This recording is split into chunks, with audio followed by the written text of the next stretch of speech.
There we go. We are live. How's everybody doing today?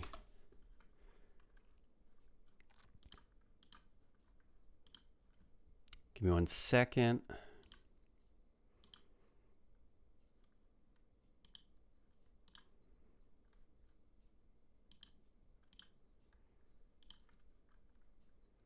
me situate myself. Hey, we got Spencer, we got Josh, we got W2K2 King.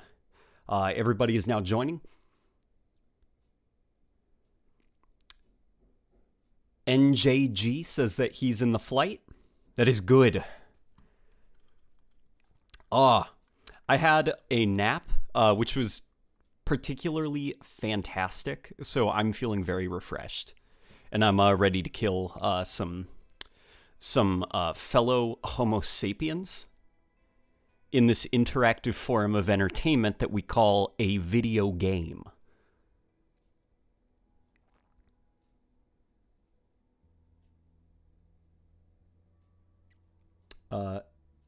M. Russ says, I needed this today, been rough a little bit.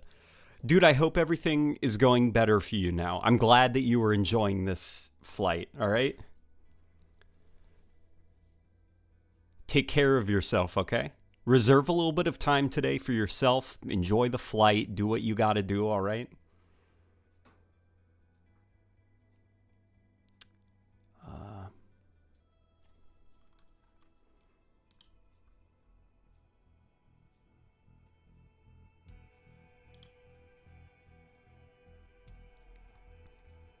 Not Thomas says, I did not get the invite to this flight, and am I able to get one next weekend? That is... So, I saw, like, a conspiracy theory online that people with certain configurations weren't getting into the flight. I know that, for the most part, some of it is, like, this automated system. Like, they're not literally going through a list of thousands of people and hand-picking each individual person. Like, basically, they kind of, like, look at your specs, they look at your time, and, like, algorithms kind of gather up, like, the best candidates for the flight, and they kind of, like, approve or disapprove and stuff. For the most part, I don't think that there is any grand conspiracy, but, you know, I wouldn't be surprised if some configurations were having trouble. People are getting, like, weird performances this flight. Derek Mowell donates $3 and gives me an adorable GIF. Thank you so much. I really appreciate that. Oh, man. So I am thinking about starting, like, membership type stuff for the channel. I don't necessarily want to, like, lock off content and stuff like that. I never want to do anything like that. But just, like, membership-y type stuff and what kind of gifts or... Not gifts, what do they call them? Emotes that people can use? I'd actually love suggestions. Whoa, the audio is very weird sounding. Hang on. There we go. Okay. I was having some headphone troubles. Here, let's go. I've also got my, I was about to do the windmill melee attack on him. Yeah, some people are saying that they're crashing more often. It's interesting. The flight is actually running better for me. But my friend, who the flight ran for extremely well, now it's not running well for him. So it's interesting, you know? I wonder what it's like for 343 to develop this game, because something to consider is, like, with the Xbox 360, that was the only console they had to develop Halo 4 for. And then Halo 5, it was just the Xbox One. Like, they've always been kind of a one-platform manufacturer, and now they have to develop multi-platform. That's probably why 343 has, like, additional help from, I forgot... Oh, boy. I forgot who they said that they had partnered up with, like Skylabs or something like that. But it's probably why you see a lot of collaborations on this game, because 343 has shifted suddenly from a single platform developer to a multi-platform developer. Oh boy. Yeah, this is the tough part about playing with other people while also streaming, is I gotta read you guys' chat. Thank you, friend. Oh, here, you know what? For the sake of Halo-y, for the sake of looking Halo-y, we're gonna set this to sunshine. That way, whenever you see my shield flare up on my arms, it is yellow.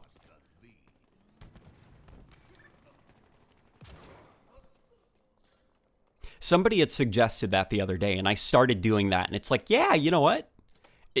I didn't notice how bizarre it looked. Like, the shield on my arms wasn't yellow before, but... Someone's saying they love the Commando. Yeah, the Commando is an interesting weapon. So, generally, I don't like the idea of a fully automatic precision weapon. But with the Commando, what I actually like about it is it looks like they took a look at what worked about the Combat Evolved Magnum, which is essentially a fully automatic precision weapon. It's the slow fire rate and the spread, which encourages kind of single tap firing, and because the fire rate is so slow, it's more predictable, as opposed to something like the assault rifle, where it's just this like, wow, you know, this crazy bullet hose. So I almost wish that, like, the assault rifle, we could maybe have it back to that casual playlist starter of this, like, close-up quarters fully automatic weapon that fires super fast and you have to combine grenades and a melee attack with it because it's so easy to use. And let the Commando be, like, kind of the game's go-to fully automatic precision weapon. Shock rifle looks very cool. The shock rifle does look really cool. I said earlier today when I streamed, I have... Damn it. I have a conspiracy theory that the shock rifle is a campaign weapon, kind of in the way that the Brute Spiker was very clearly not designed for the player. It was designed for brutes to use against the player. Every Halo has, like, those weapons that were designed for the campaign, and they're in multiplayer just because it would be weird if they weren't. I think that the shock rifle is a campaign-first weapon because it's extremely hard to use up close, almost to the point that you're better off just meleeing than using it up close. But the further and further away from you an enemy is, that's when that shock rifle starts to excel. And I could actually see it being used, like, basically use it, find AI that have a lot of health and use them as walking batteries to kind of discharge electricity to AI around them. Like, so the idea with the shock rifle is it's this weapon, and every time you hit somebody with it, you attach kind of this little, like, electrical charge that will build up as you continue to put more shots into that enemy. And that electrical charge will arc to enemies around the entity. So imagine if you saw, like, a brute chieftain accompanied by a squad of jackals, grunts, and, like, elites and stuff. Well, the brute chieftain is going to take quite a while to take down, so start pumping charges into the chieftain, and then get him to kind of be stumbling around and arcing shots to everybody around him, and he's unintentionally putting his entire squad at risk. And then while they're all stunned, you can run in there, you know, with your close range weapon and start opening fire. That's what I'm thinking, at least. Power items have spawned. Somebody's saying people are talking about the ODST Magnum. Mega Blast Production says, what about the new shotgun, Halo 5 shotgun, or the Infinite shotgun? As in, what are those roles? The Halo Infinite shotgun is a very clearly designed for, like, arena. In fact, Quinn said that on a live stream that their goal with this shotgun was to just kind of make it a casual gun that you can just, like, run around and get kills with. Like, basically take the shotgun, make it easier to use for people, so it can just be this casual thing. And you can definitely tell, like, the reload mechanic has been very simplified.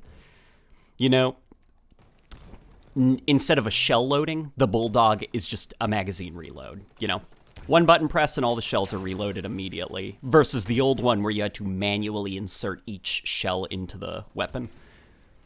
There is no standard shotgun in Infinite, though, which I don't like that, because I think the shotgun, beyond just nostalgia, there is a mechanical role within the game that it fills. The close range shell loading, kind of deletion tool. And I worry how Infection is going to play without the manual shell loading mechanic. Because I've pitched the scenario to other people that what the shotgun could give that the Bulldog can't are those ammo stories where you've got a reload, and you've got 3 zombies barreling down on you, and you put 1 shell in, then 2 shells. Do you fire off 2 shots, kill 2 zombies, and risk doing melee combat with a zombie? You don't really get that kind of a story with the Bulldog. You just press the button and insert a new magazine.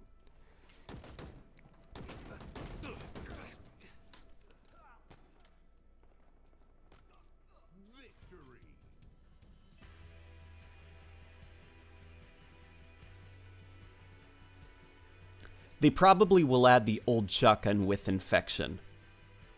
Ooh, I hope you're not implying that Infection becomes post-launch DLC again, because I don't want that again.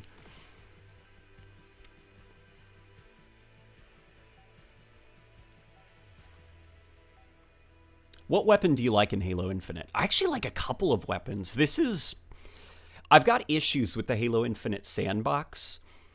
But what's fun about my issues with it is that it's kind of like issues that I have with the Halo 3 sandbox or the Halo 2 sandbox. The core of the game, for the most part, I'm like, this is a solid foundation to build Halo's future off of.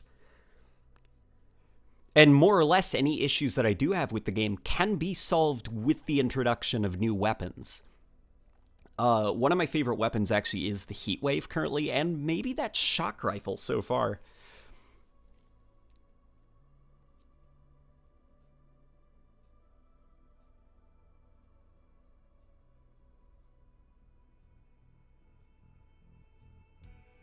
What if the Heatwave is the standard zombie gun in the place of the shotgun? It could be. That could very much be the case. The Heatwave does have a lot more range on it than the shotgun.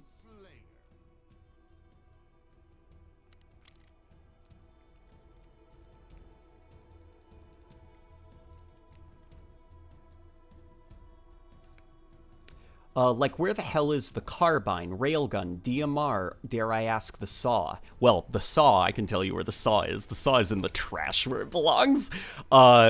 The DMR, I'd imagine, probably is gone just for the sake of, streamlining the sandbox. Same with, the carbine. Get rid of some of that superfluous noise, where it's you've just got a ton of guns that all do the same thing, and start to focus in the sandbox a little bit. If a gun wants to exist in the sandbox, it has to have a unique reason for existing.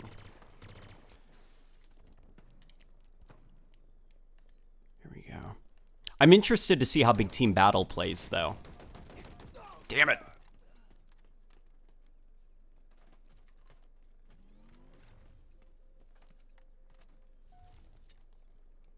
So the new shotgun is stinky?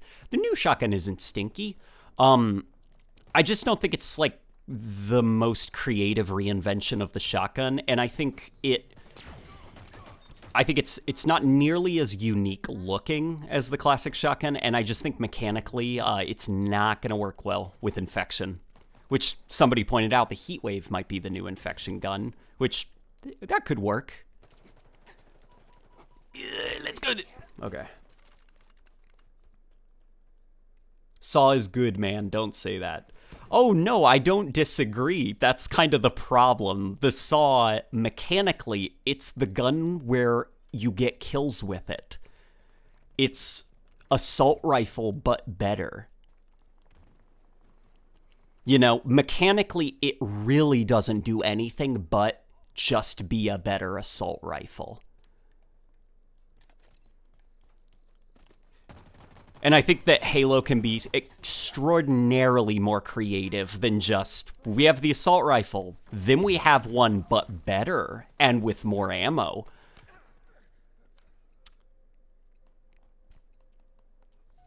I think I've said before in the past that the saw I would chuck in the trash, and I'd instead go back to the chain gun and evaluate what people don't like about the detachable turret. Because I think the saw basically fills a role that already existed in the chain gun and makes it even easier to use since it's in first person and you can sprint with it and you can reload it and put it in your pocket and all this stuff. And I'm like, okay, we're starting to get too close to the point where this is literally just a flat out buff to the assault rifle, but as a gun. So let's get rid of the saw. Halo doesn't really need a light machine gun. And if it does, it needs to be more impressive than the saw mechanically. I hope that makes sense. None of my issues are with the lethality of the saw. It's the mechanical utility of the saw, which I don't like. I don't think it's a very creative weapon in a franchise known for creative weapons. And so its absence in this game gives me hope that 343 seem to have recognized the issue of the saw as well. Like, when new weapons are introduced now, they seem to want to exist for a reason. Like the sidekick pistol, I get what this thing's trying to be, and I kind of like the idea. Oh boy. So the idea of the Magnum is kind of like this long-range precision weapon. And it seems that 343 didn't replace the Magnum. Like, the Magnum could come back, but what they wanted was they wanted the pistol of the game to instead be this, like, fast fire rate, not that accurate at a range, but all of its animations are super speedy and snappy. That way you can combine it with other guns. One of my favorite combinations in this flight is using the plasma pistol to drain the shields and then quickly swapping over to the sidekick for a headshot. Something also to consider is that a lot of those weapons that are kind of like boring, like the railgun, the saw, and stuff like that, those were born out of the killstreak system of Halo 4. So, by design, at their core, they were designed with the idea of, this thing's not that complicated, it's not that mechanically deep or interesting, it exists so that you can call it in as a kill streak and go on a killing spree with it. That's what it exists for. It exists to be a kill streak reward. And so, at its core, it's designed to just be this, like, not that interesting thing, and then as Halo's moved away from the kill streak system, a lot of those weapons, like the saw, like the railgun, that really just aren't that mechanically interesting, they're now causing problems. It's just, you know, oh, well, now it's just assault rifle, but better. And then the railgun, oh, it's just Spartan laser, but for people instead of vehicles. So getting rid of some of those kill streak weapons and kind of starting from scratch and inventing a new, more mechanically interesting weapons is a good bet. Power items incoming.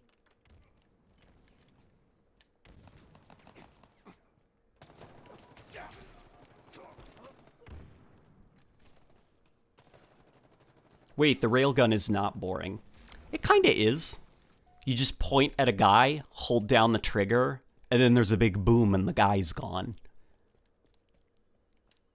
You know, it's a Spartan laser for people. Even though the Spartan laser already existed for people.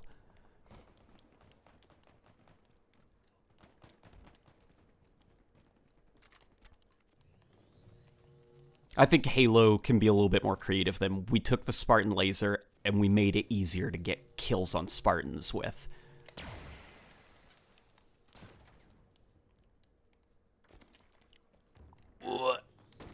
we go. No. I'm dropping frames a lot in this match. There we go.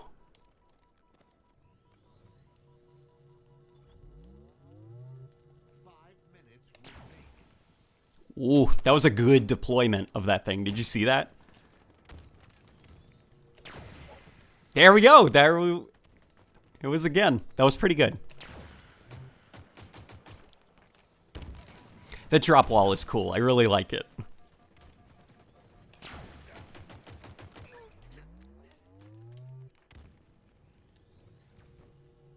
I'm intensely focused right now. Hey! Okay.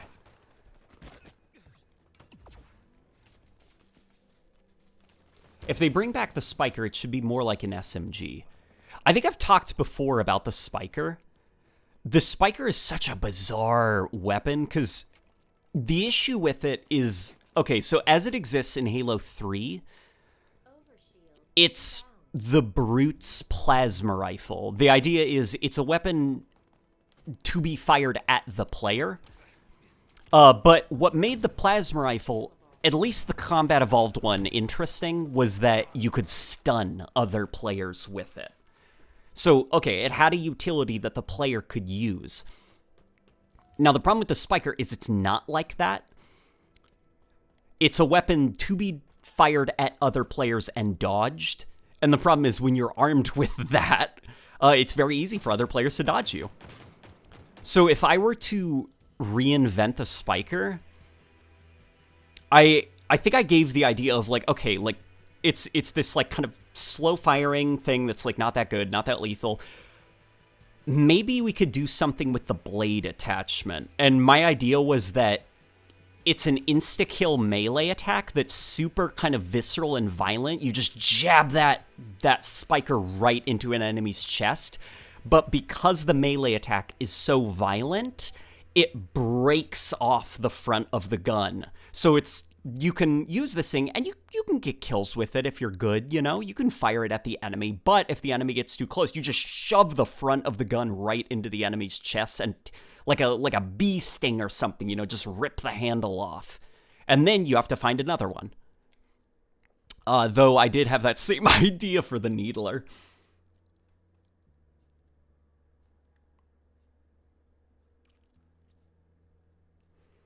You've also got that problem of the Spiker was introduced during that weird time for Halo where Bungie was trying very hard to balance the dual-wielding mechanic. So you had some guns that almost felt naked mechanically unless you were dual-wielding them. It's actually partially why Bungie brought back the assault rifle in Halo 3. Versus keeping the SMG from Halo 2.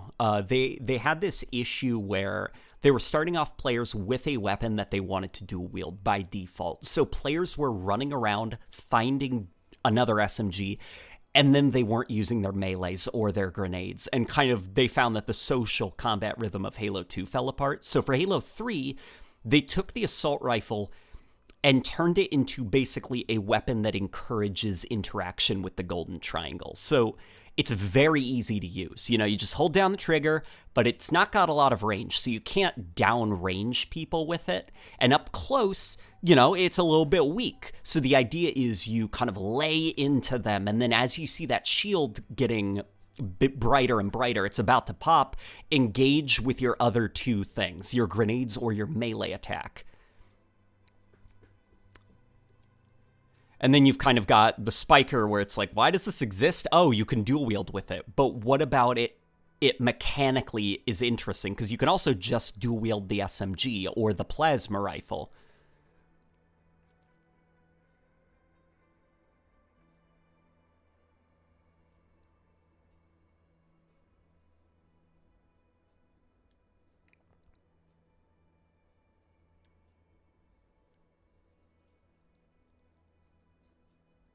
Whispered Anonymous says, the Railgun was actually really difficult weapon to use, which was what made it unique in a way.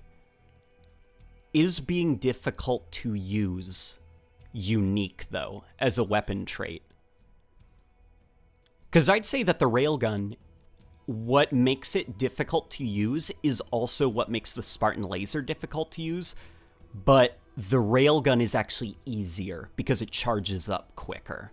So it's the same kind of difficulty of usage, only it's slightly easier than the Spartan laser.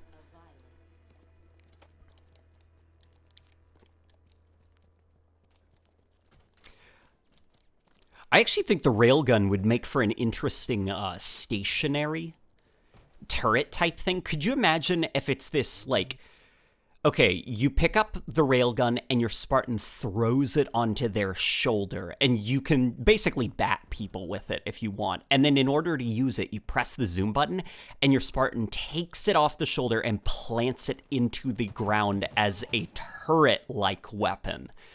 And then it's kind of almost more of like a gauze cannon. You know, you can rip it off its hinges and stuff, so that's at least what maybe I would do on the spot.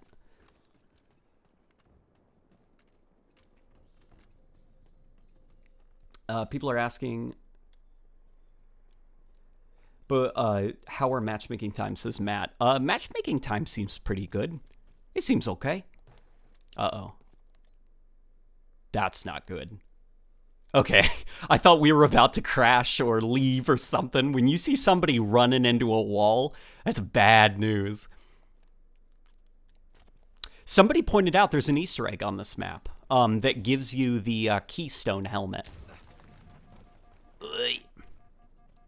It was, where is it? It's a cool Easter egg. I don't know if anybody has made a video on it yet. There is a billboard on this map somewhere. There is a key code on the billboard, like on a sticky note, and if you find a certain data pad on this map and enter that code in, it restarts your training session, but you have the keystone helmet. This looks disturbingly like Call of Duty. You know what I think this looks disturbingly like? I think it looks like New Mombasa. That's just me, though.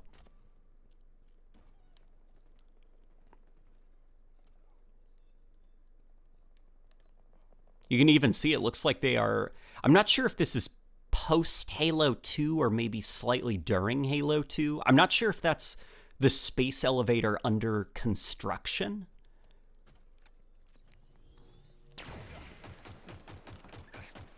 Mark 50 kill.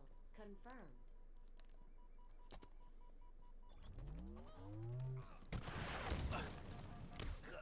Consider also that, like, New Mombasa just, you know...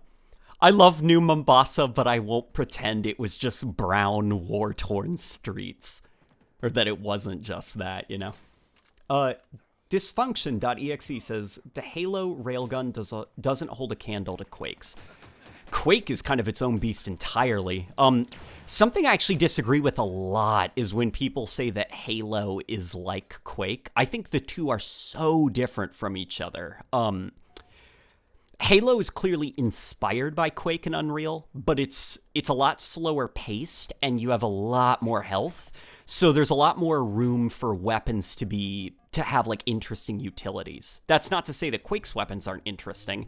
They're just interesting within the context of Quake's combat loop, which is super, super fast paced. In Quake, stuff like the railgun I actually think makes more sense than Halo. I think Halo, you have enough health for every player that, like, okay, if your gun's gonna exist, make it a little bit more interesting than charge up the shot, get an insta-kill. Like, come on, you have that breathing room. Make your gun do something weird. Overshield available.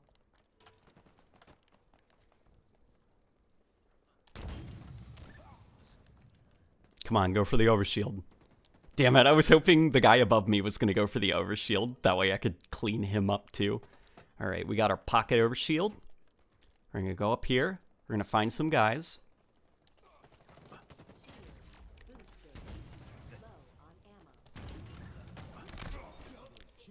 Yeah, I'm not a fan of the pocket overshield. That was very cheap what I did.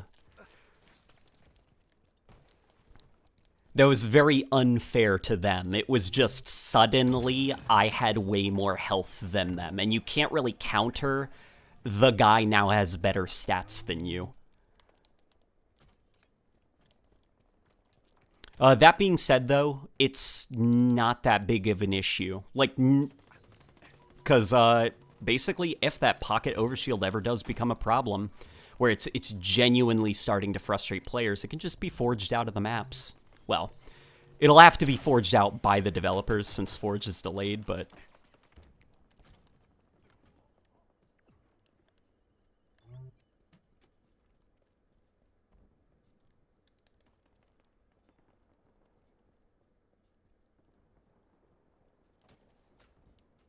Somebody says, wait, isn't it old Mombasa?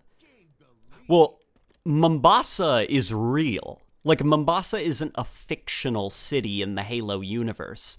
The reason Halo has New Mombasa is because, well, it's the future.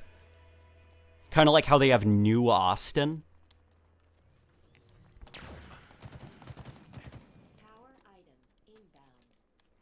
Oh yeah, look, see, there's construction cranes. So I do think this is New Mombasa post-Halo 2 being rebuilt. Oh boy! That was clever. Did you see that? I ran in there, I hid behind the thing. Instead of coming in after me, he just threw a spike grenade in there and let it tear up the room. And that was smart, you know, his spike grenade got me.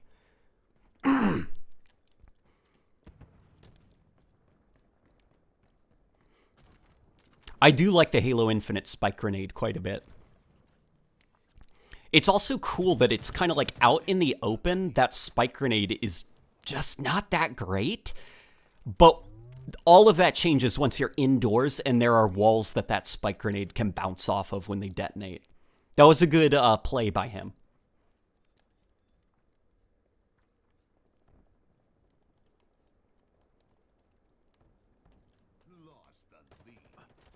Hey, late boy, have you seen glitched custom weapons? So I actually have seen those. I have a lot of thoughts, but I'm not sure if Microsoft is going to be very angry, because I know that some channels are being DMCA'd, at least for leaks and stuff like that, and I don't know if the glitch counts as a leak. I guess, are any other like big influencers talking about them? Because I guess if everybody's just talking about them, then maybe we could, but... Damn it!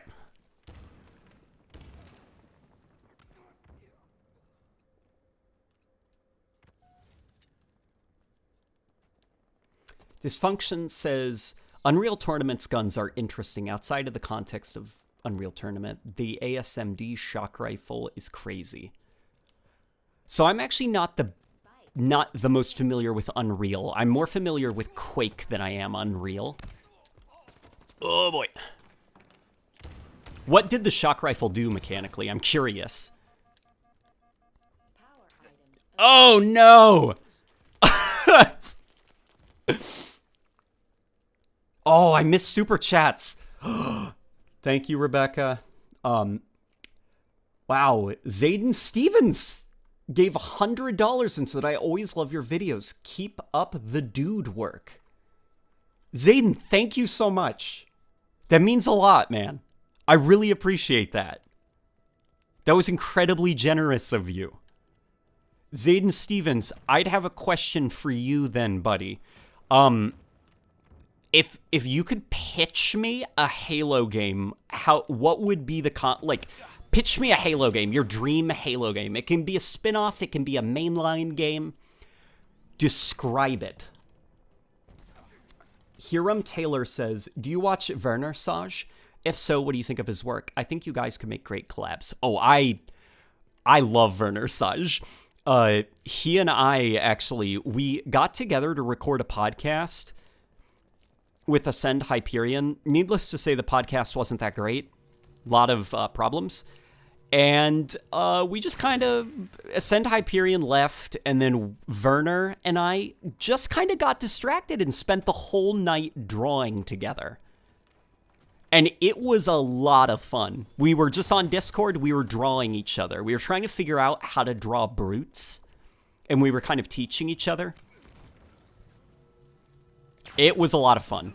I really like Werner. Okay. Oh, boy. I'm in danger. Okay. You kind of sound like Halo Follower a little. I've seen people say that. What is it about Halo Follower? And also, is that an insult or a compliment? Cyber Husky says, "Are you insane?" Am I insane? Mega Blast Production says, "Why is the game kicking me, even for weapon drills?" How is it kicking you? What is going on? Is it like lagging out almost even in single player situations? Because if so, that's something I would report as a bug.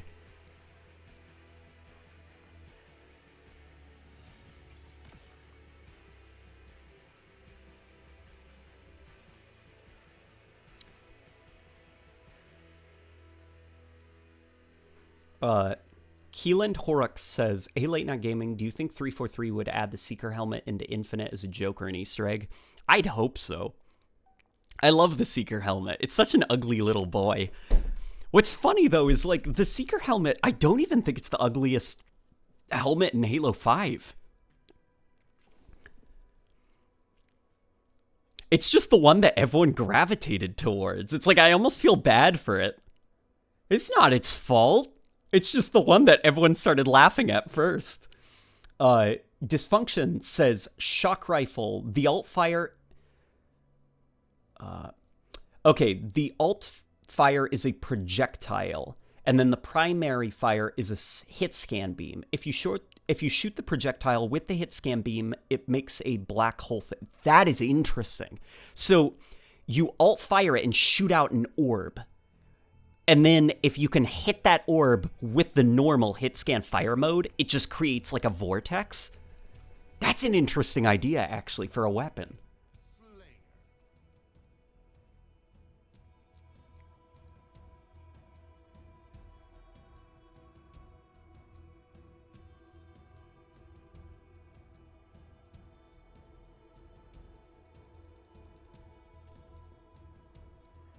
We're still playing this map?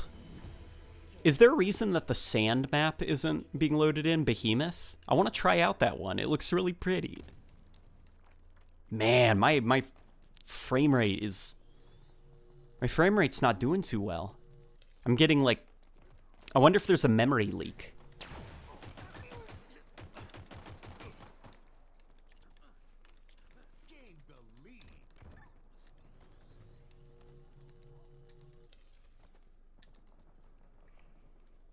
What's the worst helmet in Halo 5 then? Oh man. I don't know the names of all of them, because Halo 5 has like 800 helmets to fill up the loot box pool.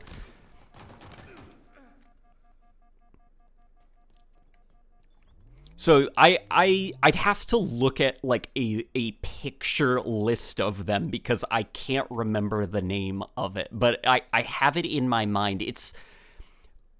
I don't know. There's just so many ugly ones. I can't settle on one. There's one that I think is super ugly because it looks like a bug.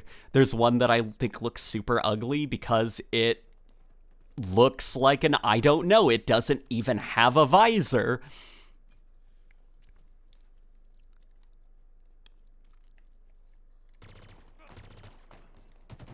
There we go.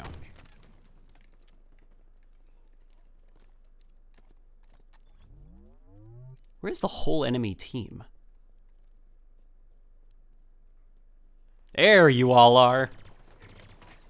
Oh boy. That was not smart of me to run away from my teammates. Duquesne says he got on Behemoth randomly this morning. Okay, so Behemoth is working then? Huh. Vehicles are Sunday too. Ooh, interesting. What do you think of the arena maps having vehicles again? I am a big fan of that. And what's also kind of interesting, so what makes a... Let's talk about map balance for a second, because there are some competitive players that don't like vehicles in I guess as 343 calls it, arena. They like the arena being very competitive and stuff, your lockout type maps, your I guess the rig from Halo 5 would be like that game's equivalent of a lockout, at least for Halo 5 fans. So I'm actually more a fan of your high grounds, your behemoths, I guess. Like those just bizarre maps that are not very conventional and have vehicles and very sandboxy ways of moving around the environment. Like a lot of like weird chaos.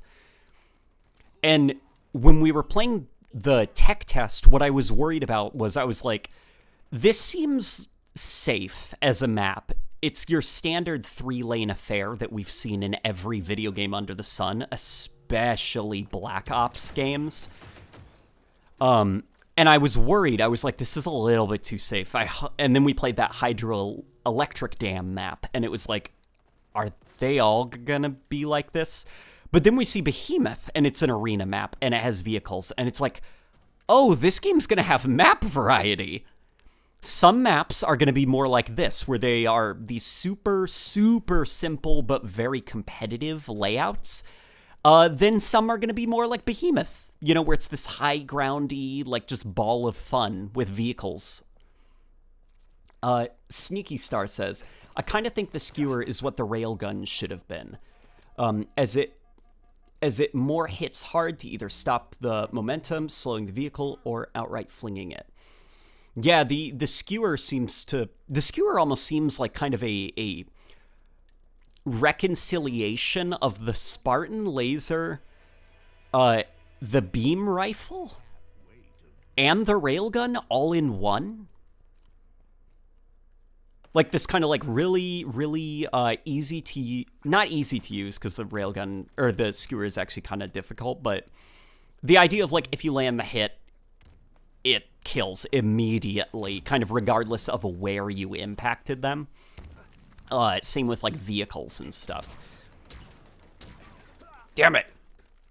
I should have started firing early. I should have switched it over to the other fire mode and launched shots from around the corner. That way I could start getting him early.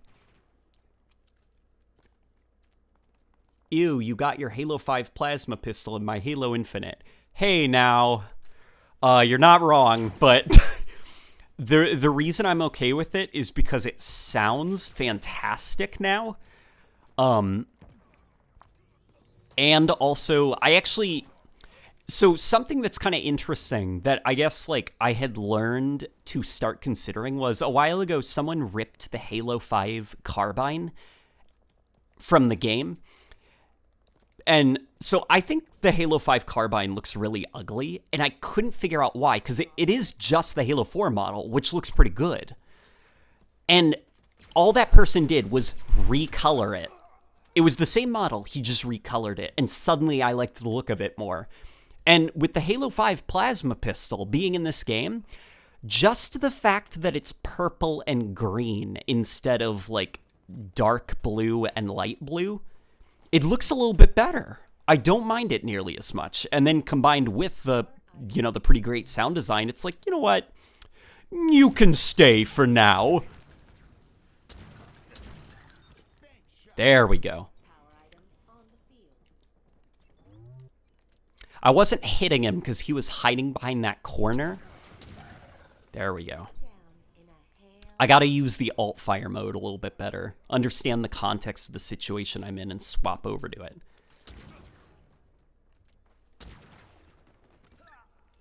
Okay.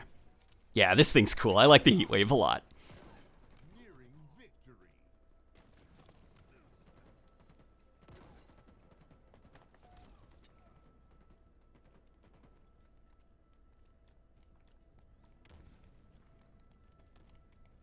Somebody's saying, oh boy, here, let's run this way.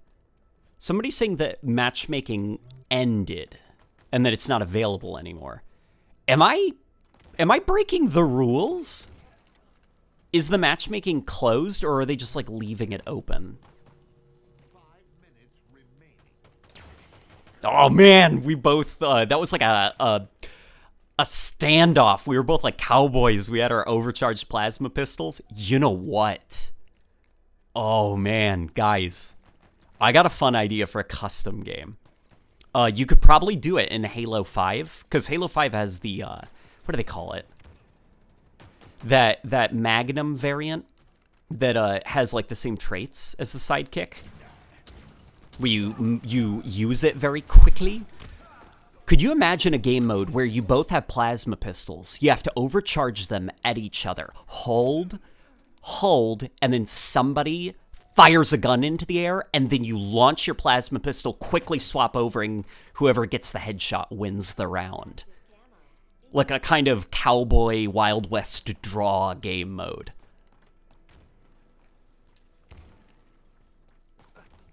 Active camo available.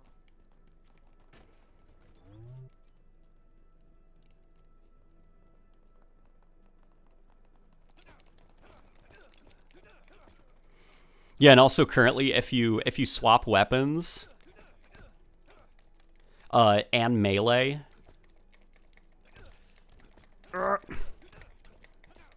yeah, see how fast you melee. They are fixing that because, to be fair, that is very silly, for a casual game. But I like stuff like that. I like button combos a lot. I think that they add skill because they're not just an inherent trait and part of the core gameplay mechanic. They're more of like an exploit that you discover and then learn, and then new gameplay patterns and rhythms are kind of born from it. But for the sake of balancing, it's probably for the best that they're removing it. But hey, maybe take a weapon and make that weapon's gimmick be that it has button combos as an inherent ability.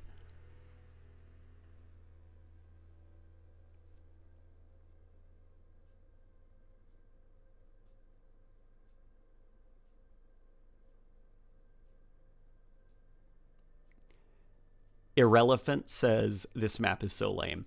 Yeah, I'm not the biggest fan of brown military base. VBBBBBBBBB says, do you find mouse aiming to be a little bit weird? I did see players reporting that if you leave a controller plugged in, for some reason, controller aim assist is not turned off.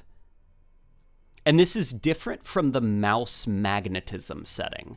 Like, for some reason, it's allowing controller aim assist even with your mouse. Oh my god, we're doing this map again.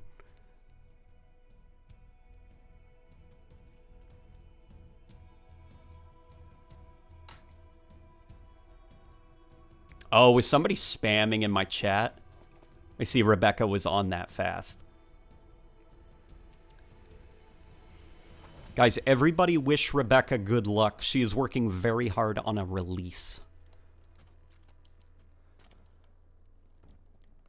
for her store. So she is currently watching the stream while getting stuff done, and I'm very proud of her.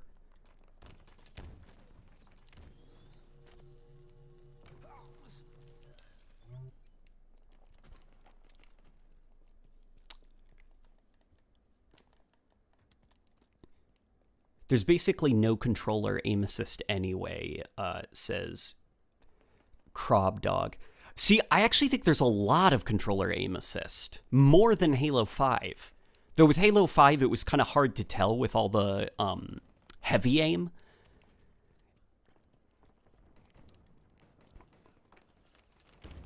What I think there is not... It's not aim assist. What it seems to be is...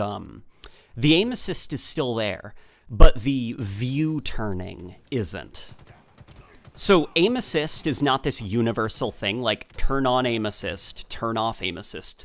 Aim assist usually comes in layers. There's the inherent aim assist, which slows down. It's called like magnetism, where it slows down your aim as you get closer to your target. And then there's, I forgot what it's called. It's, I think, view turn?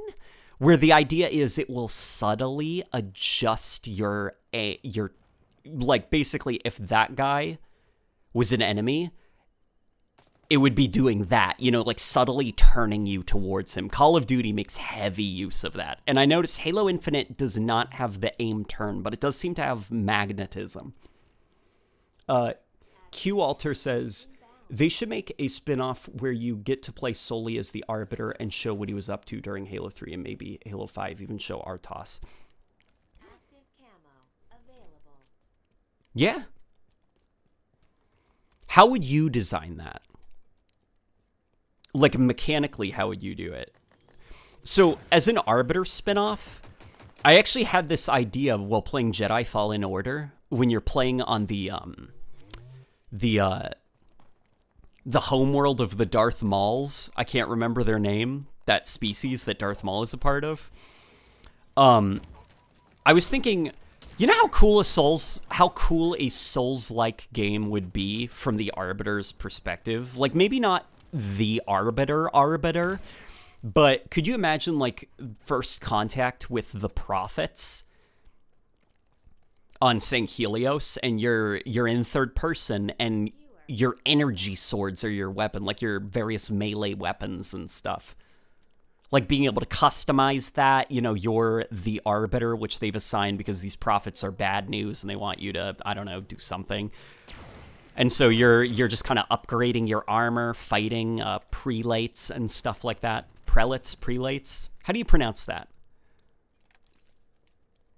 That was my hopefully not too scattered explanation of my idea, because I am also trying to focus on the game.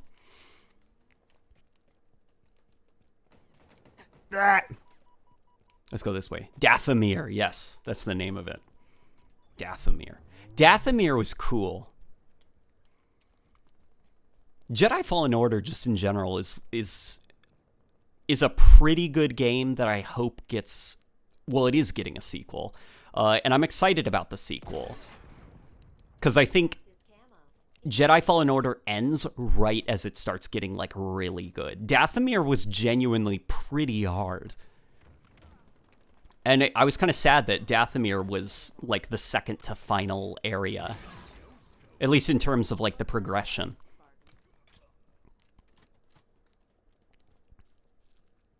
Actually, no, Dathomir wasn't. Dathomir was third to final, because don't you break your lightsaber on Dathomir, and then you have to go to, I don't know, the place where you get the crystals.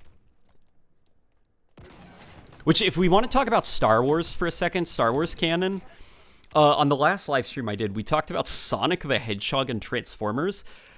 I don't like the canon that the lightsaber is made with a magical force crystal that has to be, like, prayed to. I like the idea that the lightsaber is more or less... It's a Star Wars version of just a sword. Or like a Ronin samurai's weapon. Like, it's just a weapon, basically. Why is it a laser? Well, because it's Star Wars. It would look weird if you were running around with a metal sword in the Star Wars universe. So I like the idea that the lightsabers are more or less, like, given a mythical quality, not because you literally make them with magic crystals that you pray to, but because it's this very, like, ancient, outdated weapon that, in the hands of a Jedi with Jedi reflexes, can defeat a gun. Like, the lightsaber itself isn't magical. What makes the lightsaber magical is the user. And so I dislike that Disney made it, like, canon, that it's like, no, also the lightsaber's magical, too. You make it with a super magic crystal that you pray to. I'm like, no! Don't do that to the lightsaber! It's fun when things in the Star Wars universe are assigned importance by the characters, not because the item is literally important and magic. Oh man, here we go. Let's go up. I am missing somebody. A human says, are you mourning the loss of the Halo 5 Needler model too? I feel like it reflects a greater issue of 343, ditching ideas rather than evaluating them. Oh, I don't... We aren't missing the Halo 5 Needler model. In fact, the Infinite one is that model. It looks like they've tweaked certain parts of it, but the model and the silhouette... here, let me see if I can even find it. I wouldn't be surprised if they took the Halo 5 model and used that as a base for this new Needler model. Just because I did that whole video on the Needler, I can describe artistically why I think it is a modified version of their Halo 5 asset. 5 minutes remaining. Let's go up this way. But let's answer the other one from Knock quickly, who says 343 need to bank on pure melee with just your fist. Maybe having your melee weapons as pickups for their own playlist. Both social and competitive, you can have pure fists in the firing range. It's awesome. Big opportunity. Yeah, I like in the firing range that you can punch with your fist. Because, so, okay, remember when we were talking about my issue with the repulsor and how it kind of just steals what made the gravity hammer unique to justify its own existence? I was thinking, one thing that the repulsor does do is that it isn't lethal at all. Like, it doesn't do damage, it just throws you around. So, could you imagine a custom game where everyone is armed with fists and repulsors? Although I could say you could just, like, make yourself, you know, a gravity hammer is a melee weapon to begin with. I don't know, man. Yeah, I agree. Fists. Let's have them. Oh, boy. I'm just imagining what, like, you know, with this whole, like, weapon pad thing, what would a fist look like on a weapon pad? You picked up your bare hands.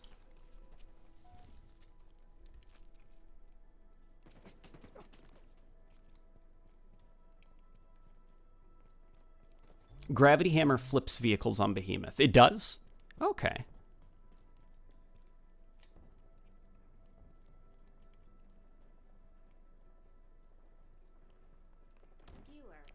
Yeah, where is the Needler on this map? Is it even on this map? Once I see the Needler next, I'll show you.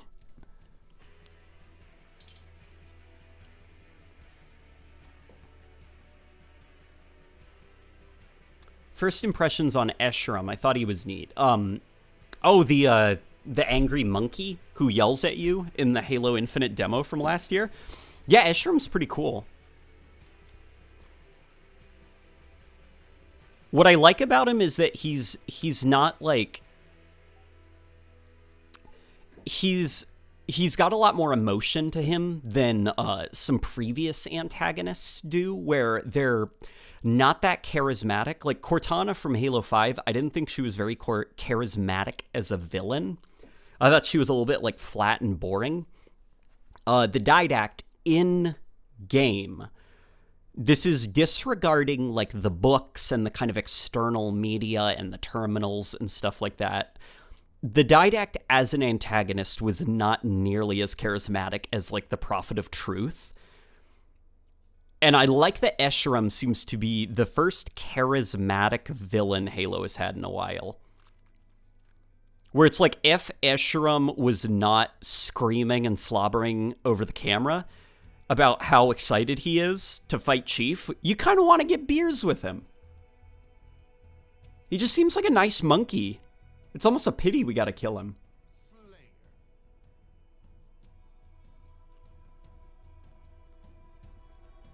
Can you see your Spartan's feet in this game?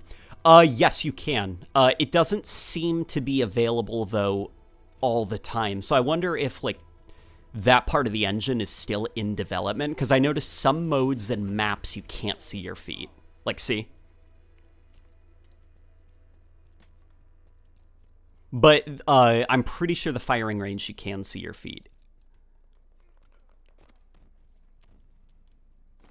Because if you remember last flight, people were having some pretty weird issues with their feet, like disconnecting from their body and stuff.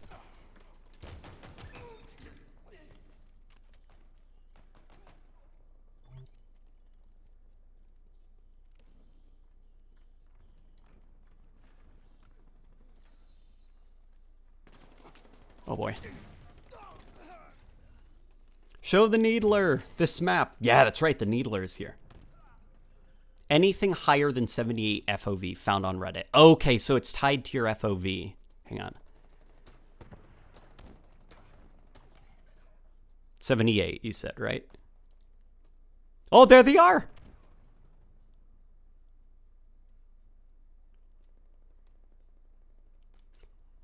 Yeah, okay, so it must be a thing tied to your field of view.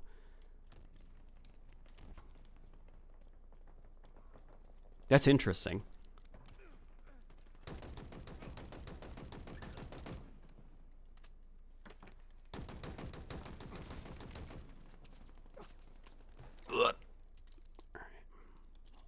Oh boy.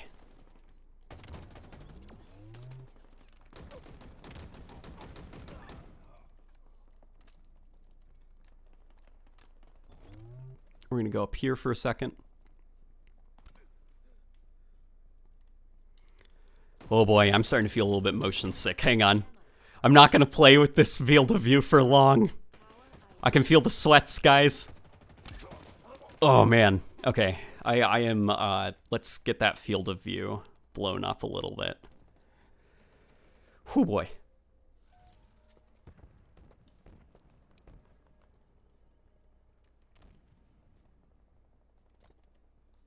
Somebody says, what do you think of CTF and Strongholds? Strongholds, I get it. It's your kind of like generic Destiny control, Call of Duty domination. Like, it's that generic, there are 3 things on the map, hold a majority of them to earn points. I'm not the biggest fan of it. I prefer modes kind of like territories, or even... I liked, what was that one from Halo 5, where people, like, scripted it so that it was roaming? Or even maps where the objective will kind of, it'll be multiple objectives that will be scattered around the map, and sometimes they'll deactivate, sometimes they'll activate. I like that a little bit better, because I think it makes more interesting use of the maps. Because strategies have to reconfigure as the objective moves. Now, I'm not talking about that, like, literally just... one capture point and it's just this kill zone where everybody's running to it. Do you feel that the weapon reload sounds are far too quiet?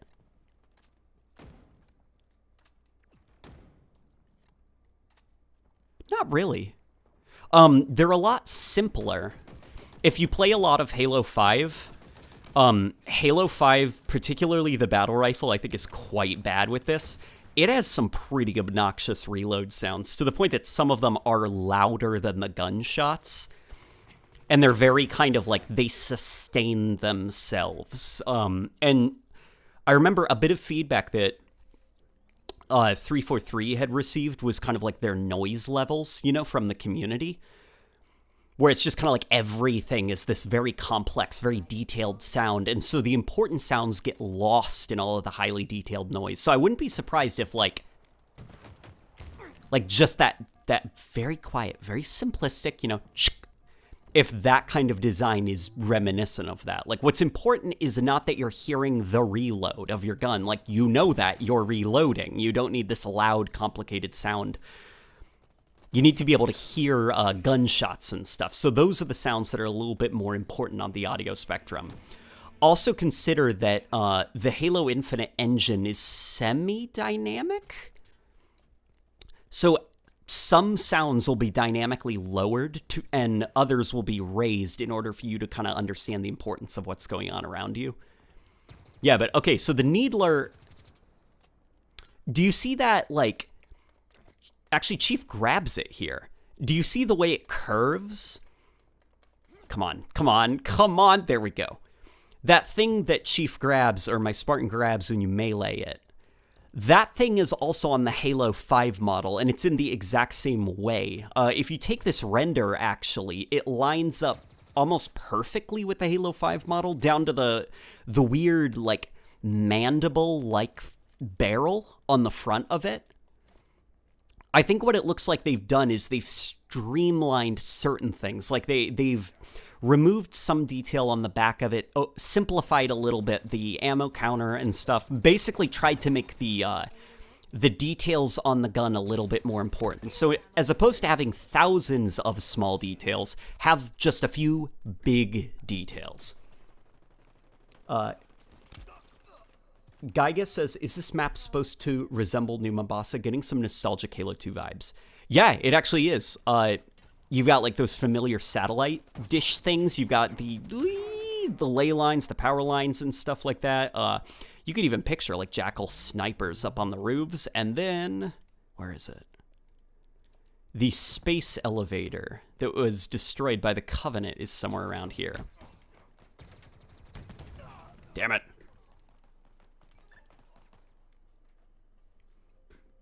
But yes, this is New Mombasa.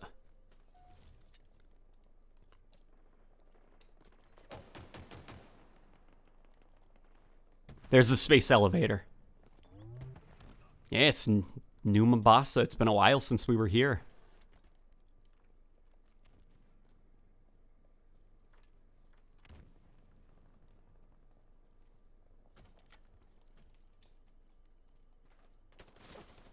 Is Behemoth in the game yet? Duquesne was in the stream earlier, and he said that he was able to play on Behemoth. But I haven't. It's just been these same 3 maps we've been playing forever. So I don't know.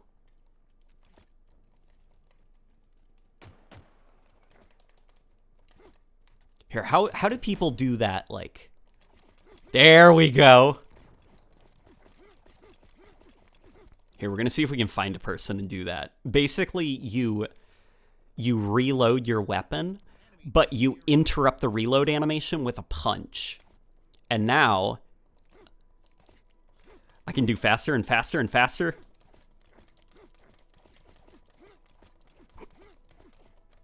That's a pretty funny glitch. I understand why they're patching it though.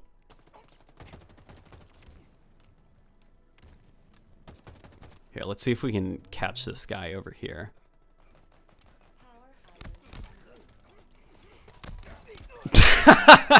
That was pretty fun. Oh my god. I'm just, like, you know what this reminds me of? This animation, it looks like a little child windmilling their arms. Like, remember as a kid how we'd try, I don't know if you guys have done it, I've definitely done it to, like, my brother, where it's like, I'm trying to be dangerous.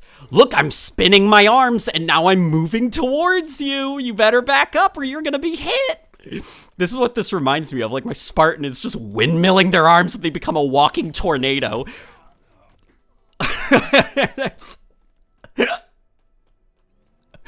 It's just like, imagine like a bunch of grunts, like Chief just kills the elite, and then Chief just starts slowly spinning up his arms, getting faster and faster, and now they're just full-on windmills, and then he just starts running at the grunts.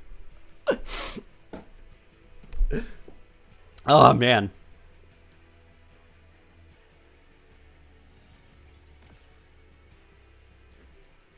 Somebody asks, is this live? This is live. Welcome to the party.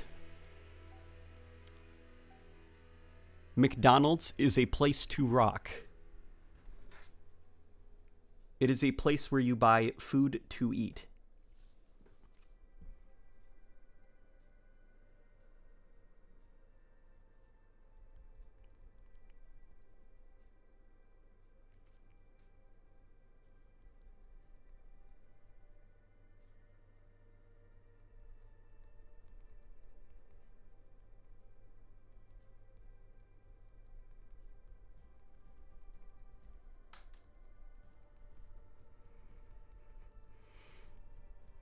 Give me 1 second, I'm texting Rebecca.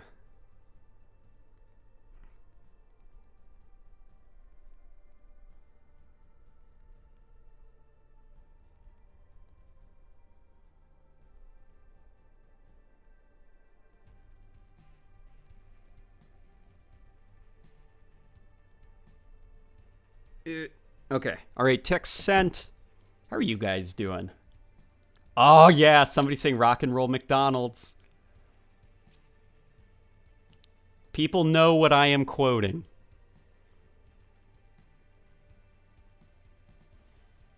Rock and roll McDonald's. Oh. Is it? Here. Multiplayer.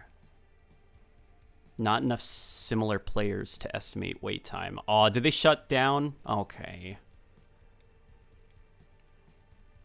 Uh-oh. I think the whole UI is broken. They might have shut down matchmaking. We might have gotten our last game in. Here, let me see if I can fix the UI bug. That way we could at least maybe Pulse Carbine. Okay. Okay, let me quickly refresh the game.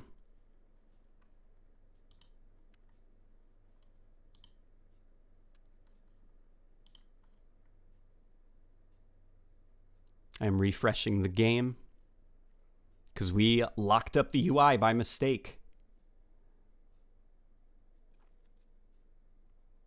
What is Rock and Roll McDonald's? Rock and Roll McDonald's is a fantastic song. I recommend that you guys listen to it. It is very funny.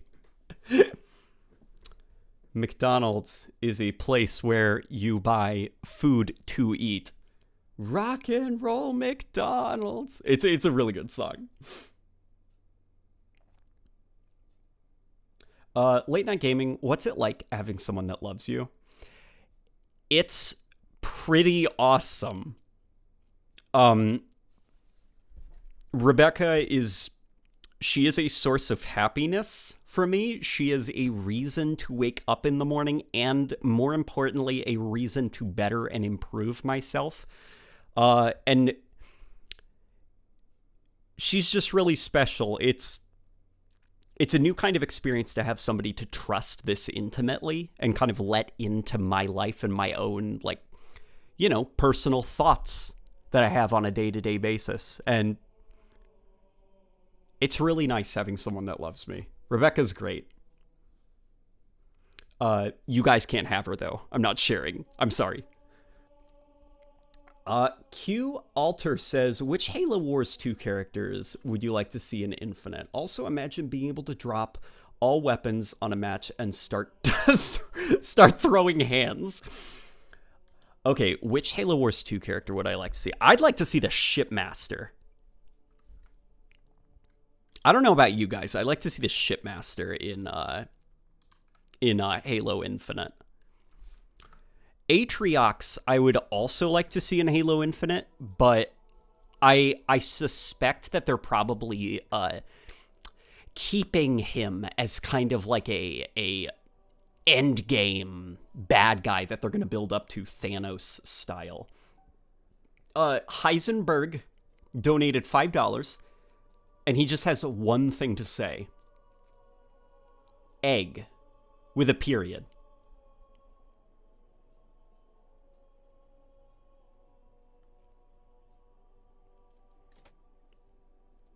Chin says, why does no one love me? Oh, that's not true, Chin. I love you. Guys, who loves Chin?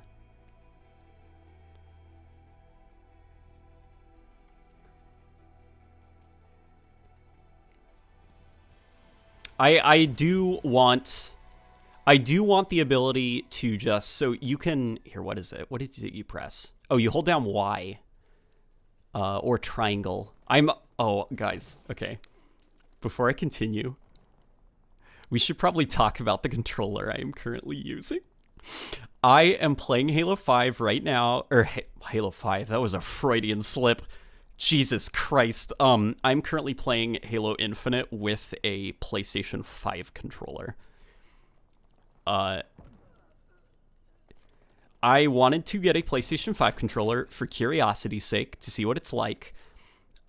Because I am actually planning on doing a video about my favorite controllers. And I gotta say, I don't like it nearly as much as the PS4 controller. So, in terms of generations of controllers, the Xbox 360 controller is my favorite video game controller of all time. I think the 360 controller is the most comfortable for me to hold. For the last generation, I think the PS4 controller squeaked out ahead of the Xbox One controller. The Xbox One controller, some of the changes made to its shape, though subtle, they were enough to where it didn't feel quite as comfortable for me. And I ended up actually preferring the PS4 controller. I have one for my own personal use on the PC. I play MCC with the PS4 controller. And now, I haven't been able to get my hands on the new Xbox One control, or the Xbox Series X controller, which has a couple of subtle changes to its design, but the PS5 controller, I'm not the biggest fan of it so far. I don't like it nearly as much.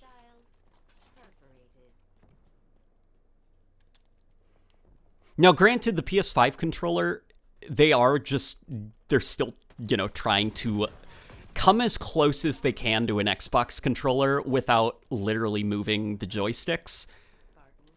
But I feel like almost that's what's holding this controller back for me. It's, okay, shape-wise, it's basically an Xbox 360 controller, the PlayStation 5 controller, but the sticks are still in that super annoying PlayStation position. So it's basically what I'm playing with is an uncomfortable 360 controller. It's like, Sony, come on, my guys, just move the thumbsticks around. That's my review of the PlayStation 5 controller.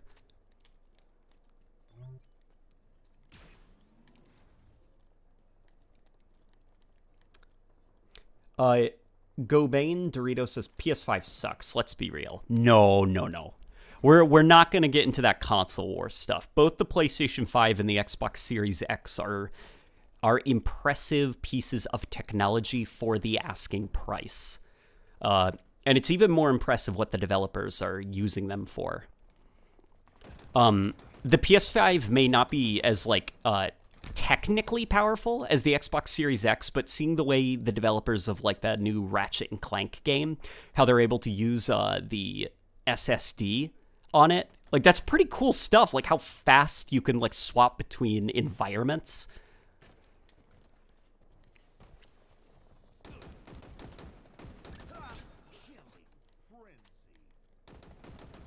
Oh boy.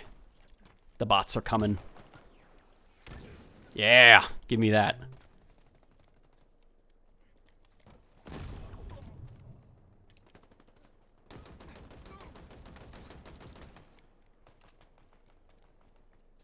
Stop, you have broken the law. Your action against Xbox are heresy. So, this is an interesting piece of late night gaming lore. During the early 2010s, I was actually an aggressive, toxic Xbox fanboy. I would make fun of my friends in school who had the PS3. It was to the point that I was divorced from logic, where it was PS3 sucks, therefore PS3 games suck as well. Uncharted sucks. Did I play it? No, but it sucks. Xbox games, awesome. Xbox, awesome. Now, granted, I did eventually get a PS3 for myself, and the PS3 does kind of suck as a game console. It's got a lot of bizarre, weird design choices in the UI that this is regardless of the performance or whatever. It's just the UI was very confusing. It didn't even have a party chat system, the PS3, and it didn't have when you get a notification on the PS3, whether you unlock an achievement or trophy or get a message, you can't hit the home button and instantly see it pop up. You had to open up the UI, scroll over to your messages, and as for trophies, they weren't organized in collection order, so you had to scroll through alphabetical order to find the correct trophy. I'm pretty sure it was alphabetical order, but yeah, it was a mess. But the Xbox One and the PS4, I also started that console cycle with that same toxic mindset. Even though it was very hard to, I defended the hell out of the Xbox One. I was like, nope, better. And then when the whole resolution controversies started to come in, it was discovered that Call of Duty Ghosts ran at 720p, whereas on PS4 it ran at 1080p. I was in instant damage. No, it's because the graphics are better than the PS4 version. That's why it's at 720p. And my own personal issues with the Xbox One UI started to get a little bit too much to bear. I don't know if you guys remember the Kinect and stuff like that. Basically, the Xbox One's own flaws started to get a bit too much for me to defend. And then I went to PC, because I used to actually game on PC primarily, and then the 360 was my first kind of next generation console, and I had moved to console gaming. So I'm back on my home turf, PC gaming, and I forgot what game it was, but I had played a lot of it on the Xbox One, and I bought it on PC because, I enjoyed playing it on Xbox One, And it looked so much better on PC, and it had this really cool motion blur graphics effect. Like a pretty good implementation of per object motion blur that I thought made the game look even better. And it was just like, all right, I gotta reevaluate some things. And then I tried out Bloodborne for the PS4, and that was a great game. And it was like, you know what? This console war nonsense is silly. Like, come on. So now I try to own as many of the consoles as I can within budgetary reason. Because I just think consoles are cool. PC is my main place to play games, but consoles are cool, guys. Let's see Zataran, who says, how is the training mode for you so far? And what do you think of the shock rifle here? Let's actually equip the shock rifle.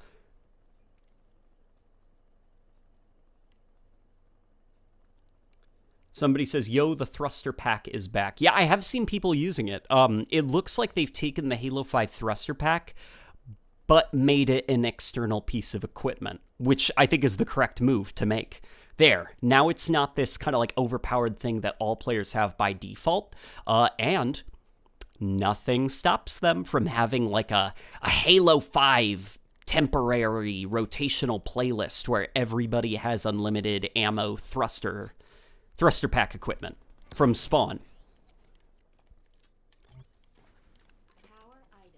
So this is this crazy brute weapon. And I gave my opinion on it at the start of the stream, but I believe this was primarily designed for the campaign and then just put into matchmaking because it's, you know, a weapon. It is pretty cool. I don't really care for it in matchmaking because I don't think it works very well in Arena, which is probably why it's not in Arena currently. But if we see it in Big Team Battle, I think it could be a lot of fun in Big Team Battle.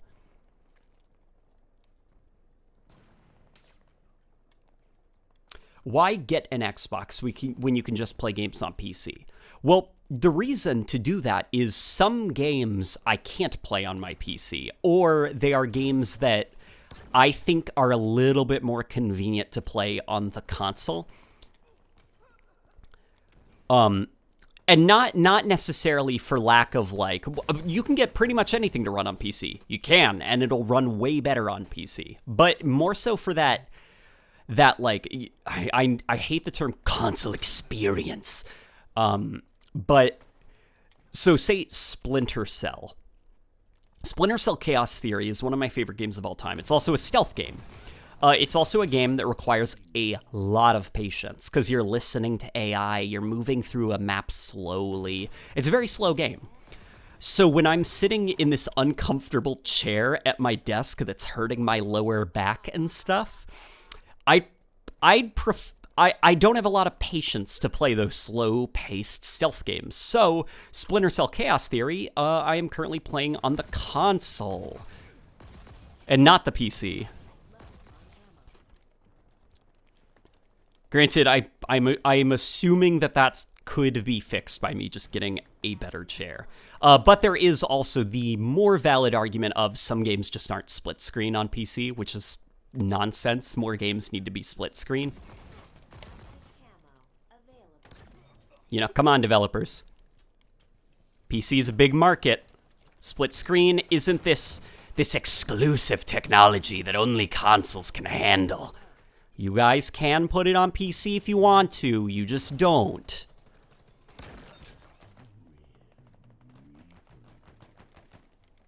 Come here, you.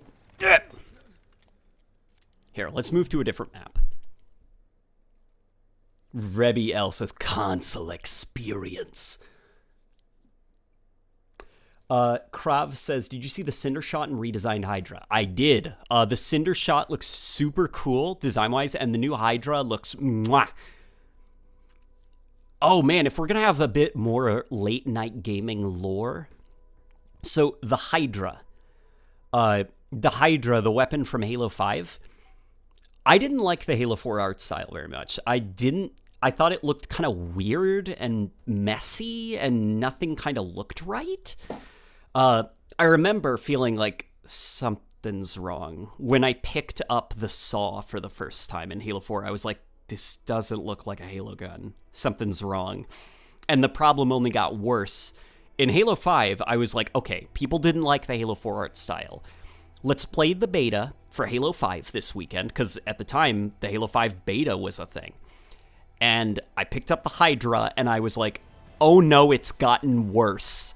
The Halo 5 Hydra is one of the ugliest guns I think I've ever seen in the Halo series. It is almost the perfect embodiment of what I did not like about that style of UNSC design. So seeing in this game the Hydra redesigned to look like, well, you know, an old-timey kind of 1980s technology, tactical, futuristic military rifle of some kind, I was like, damn, like I could see Sergeant Johnson getting this off of a rack at the start of Combat Evolved and like tossing it to a Marine, you know? Whereas the Halo 5 Hydra, it looks like something aliens would make, not humans. I'm a big fan of the Hydra redesign in Infinite. Zataran says, the way you talk about topics is exactly why you're one of my favorite YouTubers. I'm glad you think that. If you... you know what? Rebecca, this is a good opportunity. So, I have a second channel. The link is in the description. I'm going to be uploading a podcast there where I'm going to talk about just, you know, I'm thinking of making it Halo themed, but it could also just be kind of like anything themed, really. But you guys should... Because obviously I have a lot of Halo opinions, but sometimes there isn't a lot of Halo stuff to talk about. So perhaps it could be a Halo podcast, and when there's nothing to talk about, we talk about just like some other stuff, some unrelated stuff, until the news cycle picks up again. But seeing as Halo Infinite is live service, you know, they threatened to have since Halo Infinite is a live service and they did the 10-year journey threat that a lot of developers make, there's probably going to be a lot to talk about, which means, you know, hey, perfect opportunity for a podcast. You know, not every opinion I have needs to be made into a super scripted video. So you guys should go subscribe to it.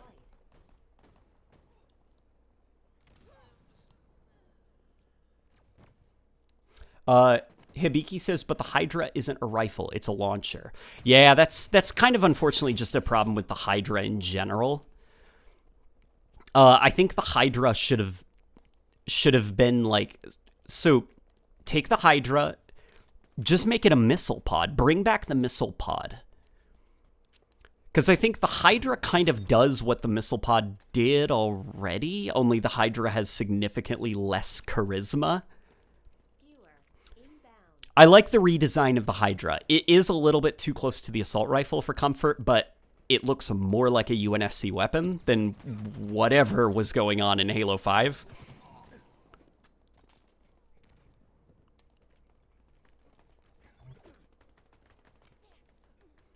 What do I think of the new ammo reserves for the BR? So I actually don't have stakes in the reserve ammo debate. A lot of spare ammo can work, as games like Halo Combat Evolved have shown us, but also not a lot of ammo reserves can work, like games like Halo 3 taught us. So I'm not like, oh my god, the battle rifle has extra rounds, this is why it's bad, prepare for a 38-minute long video essay. Like, I'm like, okay, they gave us more spare rounds. And then I considered why that might be, and it may be a byproduct of the campaign being semi-open world. So you're probably going to have vast distances in between ammo supply caches. So I'm like, okay, I can see why. Because if you remember, Combat Evolved was very similar, where you had a lot of space in the levels. So the spare ammo made sense to have that much. And then in Halo 2, the levels were a lot more linear and less wide open. So the lack of spare ammo made sense there. Hostile Cabal.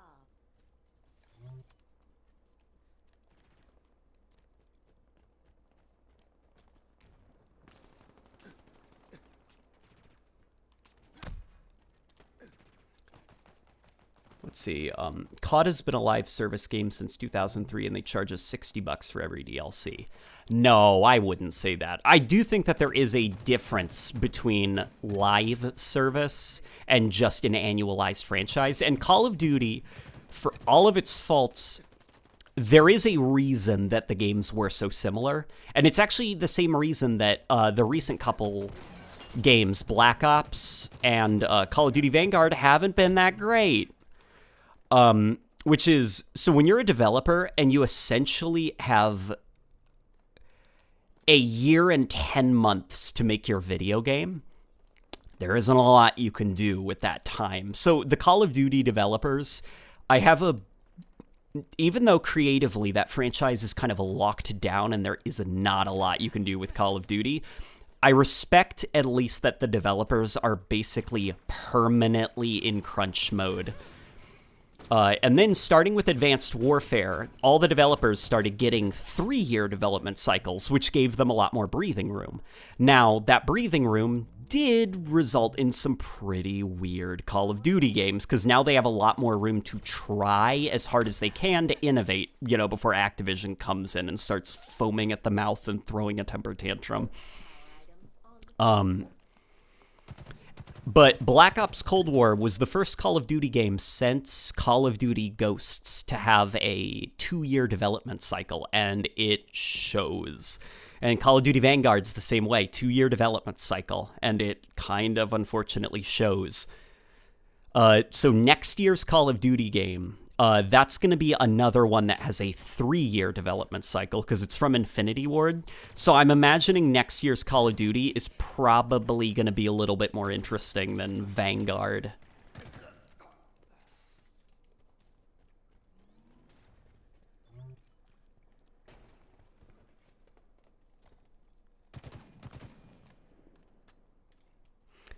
I Smashed Redbone says, dude, how are you this cracked? I could still barely... Am I cracked? I don't think I am.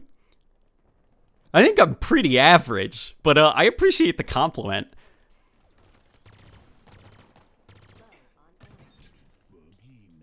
Boogeyman. To be fair, though, I am playing against bots. Look at this. Look at these Craigs hanging out here.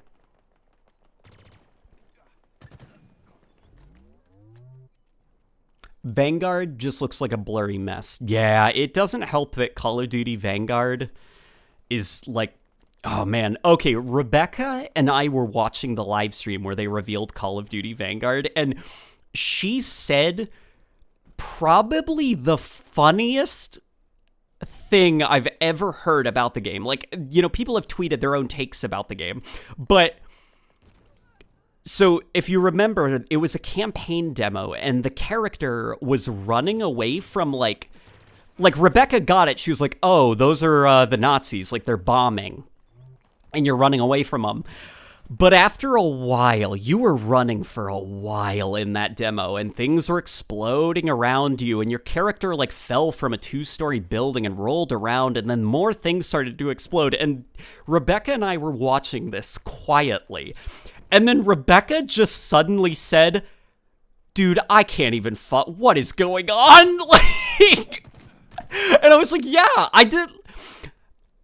Are the bombers still there? Where are these explosions coming from? Like, just things were exploding, and it's like the game just lost the plot, and the character was just like a toy that was being thrown around. Like, the bombers were probably already gone. The level was just exploding for no reason at that point. It was a very, very poorly executed action sequence that went on for far too long, and it didn't help that it was just brown and blurry and ugly. It was just an amazing moment. And so I now in games, when too much stuff is going on, to the point that you forget what even initiated the carnage in the first place, I quote Rebecca to myself. I'm like, dude, I don't even know what's going on anymore. But yeah, Call of Duty Vanguard looks like a brown, boring.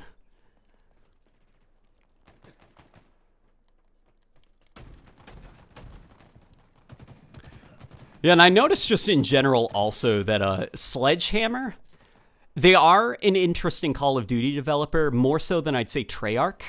and to an extent Infinity Ward, but man, Sledgehammer games, they really are not great at balancing those action Call of Duty set piece moments where things are exploding. I think of like every single one of their Call of Duty games has like that iconic moment, but not iconic for the good reason. Like the Call of Duty World War II train sequence, everybody laughs at because of how absurdly long that crash sequence was.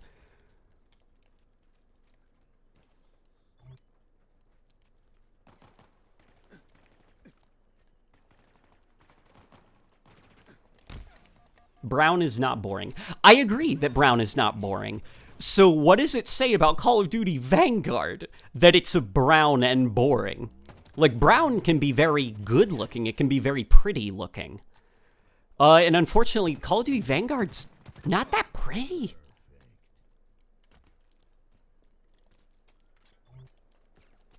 Oh boy. Our ammo reserves are low.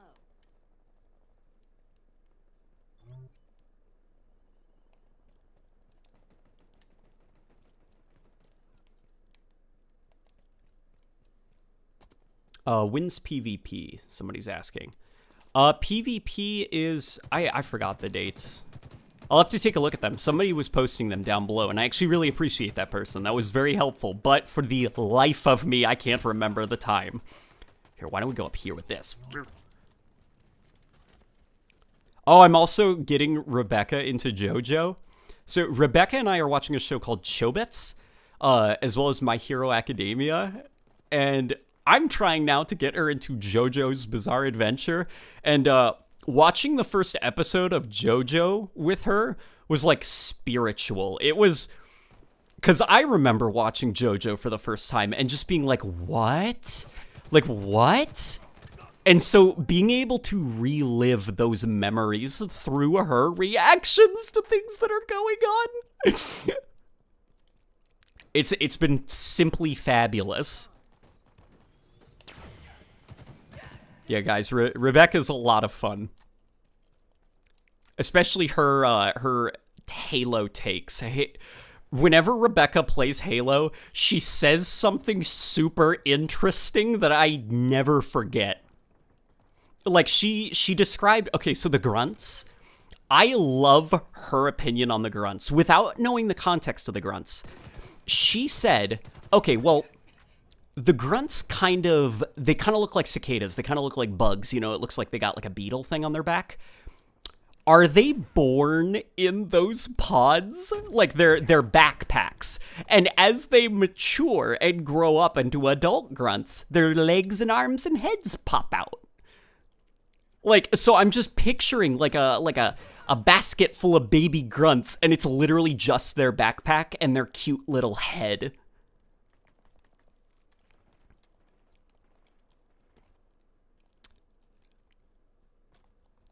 So somebody's asking, do I like fighting games? I am not the biggest fan of fighting games, but that is actually for like basically my memory. So, okay, math, I'm not the greatest at math. I'm even worse at remembering button combos for things.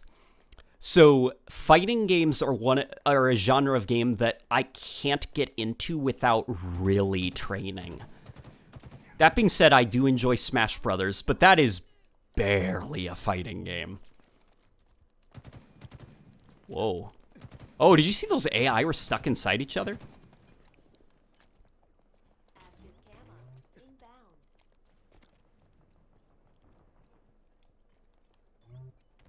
Zataran says, "You're so wholesome, man, LOL."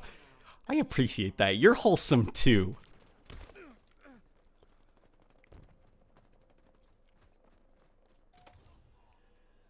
Who is a weeb? Says some. So, okay, what's funny is Rebecca also listened to an old video of mine, a really old video.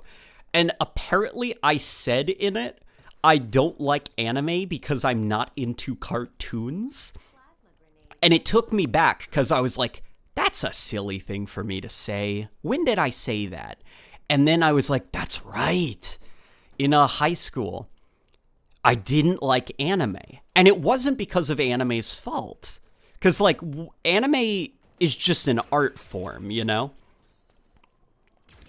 It was just that, like, that hating it because it's popular, you know?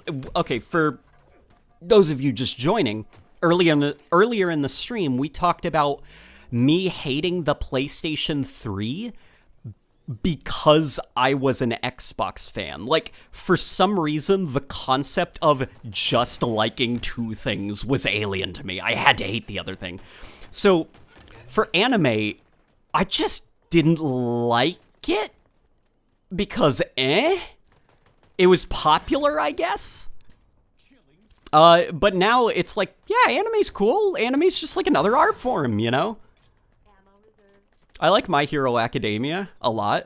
I think All Might is a beacon of light into my soul. And I think Jojo is borderline experimental art storytelling. Oh boy.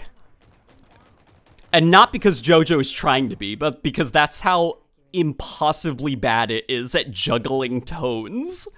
That it's just become like an art form unto its own. It's just this indescribable mess. In fact, if you're not a fan of anime, I would say JoJo's Bizarre Adventure is the best anime for you to watch. Not to get you into anime, but okay, if you don't like anime, JoJo's Bizarre Adventure is probably the only anime then that you would like. It's very hard to describe. Grapple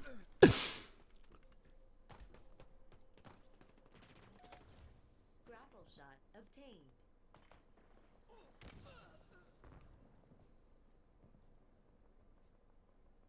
Doom Guy says, everyone put move and look dead zone at 1 and input threshold and axial dead zones at 7 and look sensitivity at 7.5. You are struggling to move effectively. I think I'm moving okay. I think I'm looking okay too, you know? This is comfortable for me. I actually don't like really fast sensitivities that much.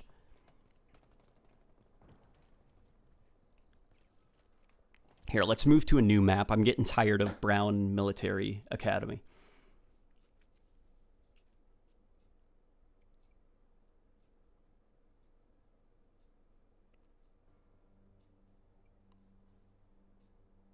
The multiplayer will be up in around an hour, says the Hawkster.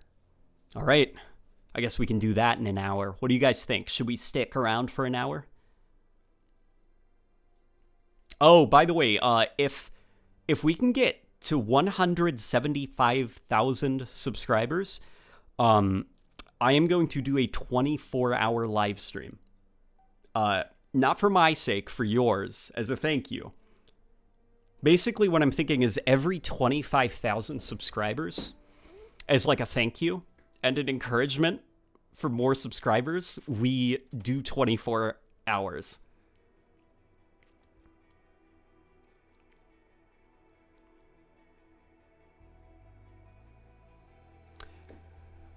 Nick Lloyd says, speaking of anime, you should watch Cowboy Bebop. I think you would love it. The vibes are absolutely impeccable and it's peak 90s genre exploration. Yeah, Cowboy Bebop, I've heard a lot of really good things about. It also helps that Cowboy Bebop, like, it's got that, like, stretchy, like, one of the characters is super stretchy. So it's, like, got it. So this anime, it probably is going to have a lot of, like, emotion and exaggeration, which I think is a lot of fun. It's part of why I actually really like My Hero Academia, because it's very comfortable with distorting body proportions and stuff if it makes for a more dramatic visual. And JoJo, to an even bigger extent, where characters are constantly posing in bizarre, weird ways in JoJo. So Cowboy Bebop looks like a very stylish series, which I'd like to get into. Thank you for the recommendation. I'm going to give it a go.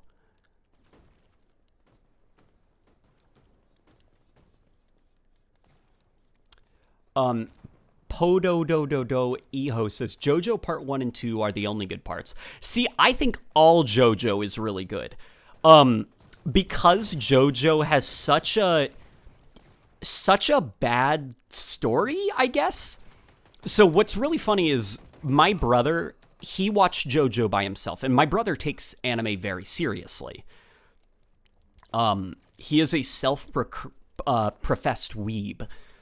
And we watched Jojo together, and Voss was trying to tell me how annoying it was that the storytelling was so inconsistent. And that's why I loved it, because of how, like, unearned a lot of the emotional moments are, but how just, so earnest it was. Like, it was like you couldn't help but have fun, because it was like, it did not earn any of these moments, but because it's so proud of itself, I can't help but be like, yeah, punch Dio.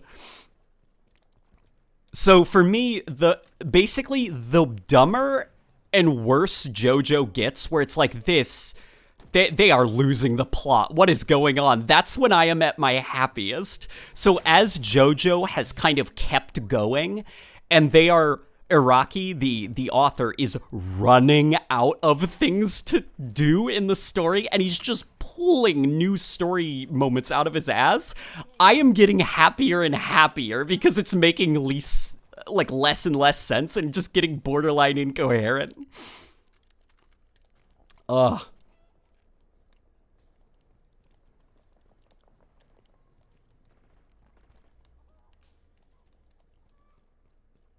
Your first kiss was me, Dio.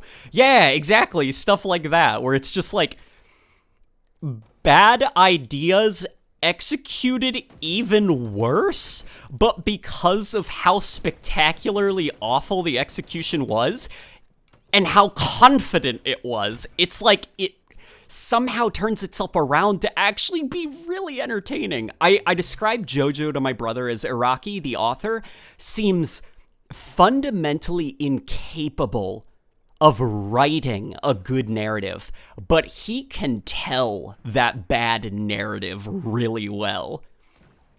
It is an awful story told extraordinarily well.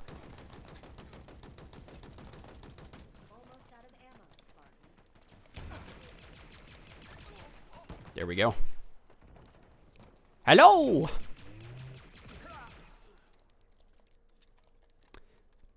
Q Alter says you should watch Boku no Pico, very deep story. My brother mentioned that. I'm right now. So you guys have seen that episode of SpongeBob where inside of SpongeBob's brain is like an office full of SpongeBobs. Like right now, my office full of late night gamings, they're all searching the drawers of like my memories to see if I can find that, because that name rings a bell, and I'm pretty sure my brother talked about it. Harry Sun says, I love your content. Did you ever watch Evangelion? I have not, but I have heard the name. My brother is currently watching Full Metal Alchemist with me, and that's another one where I am like, good. This content is choice. There we go. Don't watch it. Okay, people are warning me. It's quite literally a trap. That's why I know that name. Voss warned me against it. Oh my god, okay. Don't worry, guys. I'm going to be okay. Yeah, I'm not going to watch it. My brother, he warned me. Oh, boy. Here we go. Here, you know what we're going to do? Because we're in training mode. We're going to drop the friendly bots to 0. We're just going to get 1. And then we're going to make dog fighting. And deathless. Hey, buddy. Okay, hang on. No, hang on. We need a sidekick, right? Come here, you! We're doing the windmill arms like a child. Hang on. Where you going, buddy? Come back here! Ah, yeah! Man, pretty toxic. The Halo bots bring a part of me. Bring out a part of me that I'm not proud of. Aaron Whitaker says, have you seen that repulsor equipment in Halo Infinite? It has the same utility similar to the Halo 3 gravity hammer. It can boost jumps and push allies. Yeah, I have. I really like the repulsor. That's what makes me not like it, because I'm like, you just stole from the hammer.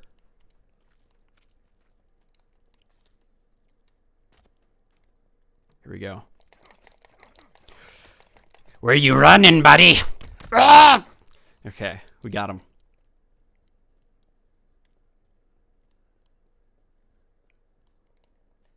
Has Rebecca seen the cherry scene in Jojo yet? Oh no. We watched one episode, the first episode, and after it was done, I was like, hey, you want to watch another one? And she was like, I need the evening to digest what I just watched. And I was like, okay, fair enough.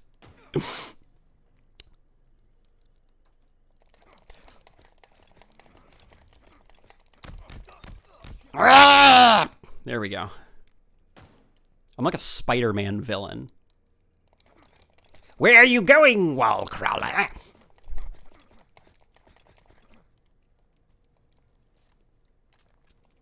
Rebecca and I do, though, frequently quote the English moments in JoJo.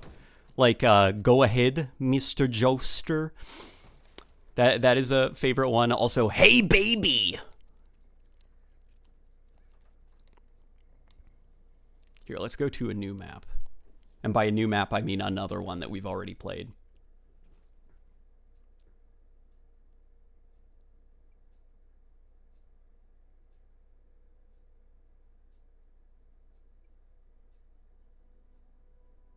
I'm catching up on some of the comments, don't worry.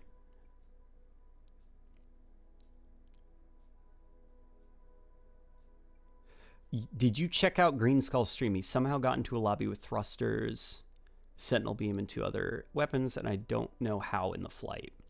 Can somebody post the steps?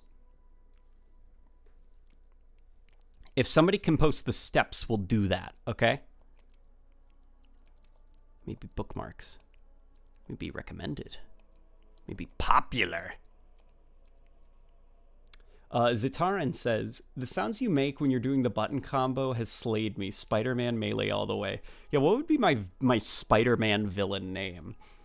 I'm Windmill Arms. I have the power to spin my arms really fast like a child.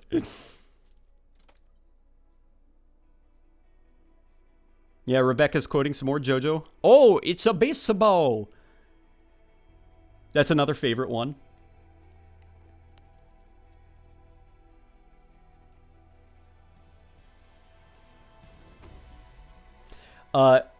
Morganic says, have you seen the leaks of a 300-player battle royale? If so, what's your opinion on it? Do you mean leaks, or do you mean Dr. Disrespect said that he has insider information on something that he really wants and has been talking about for a while?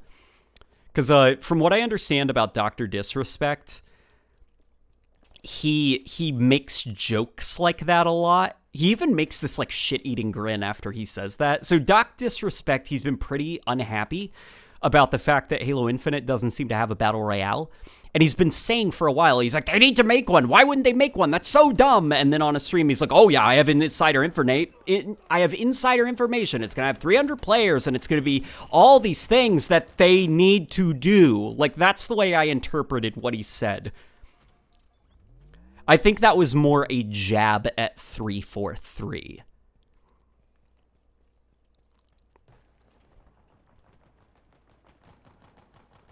Q Alter says, I really want to throw hands in Infinite. Yeah. Let's throw hands. I don't know why I said it like that. I apologize. Here, why don't we run around with the spanker for a little bit? What do we think about the spanker sound effects? Because I'll tell you what I think. I don't like that the spanker, the shooting it is louder than the boom itself. So for me, okay, I'm thinking of like cartoon logic here. I'm like, okay, I've got a bazooka, essentially. when I think of weapons like this, when you fire it, I think of like the rocket itself igniting it and launching itself out of the tube. I feel almost like a rocket launcher should be more of like a whoosh sound more than like a loud bang. Like it's a revolver or something. You know, like you press a button and whoosh, and the rocket goes flying out, and then you get the boom. I don't like the out of the gate. Like the rocket launcher, it's got to have a bit of a delay before the boom, you know? Hey, nice shooting.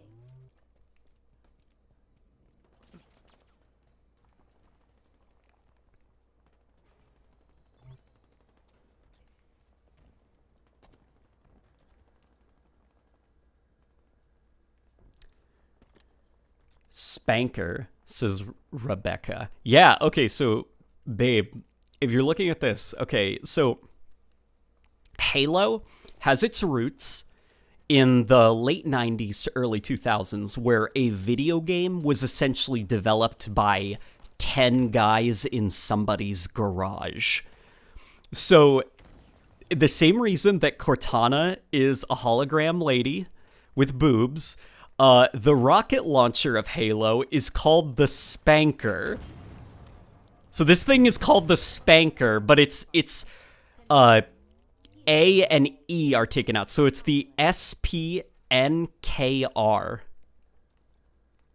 It's very silly. It's a very silly name. It's very funny, though.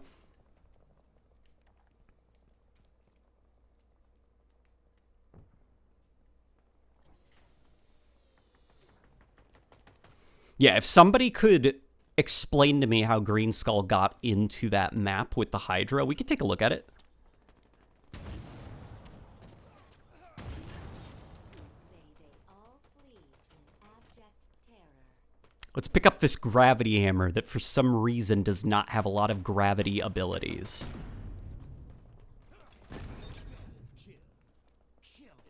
Grand slam. Power items incoming. Power items have spawned.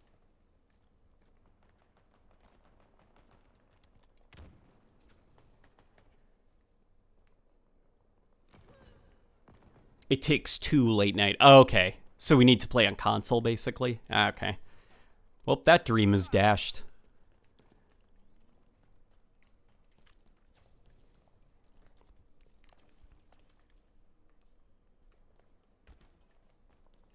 Let's give us another weird weapon here. Let's move also to like a different map.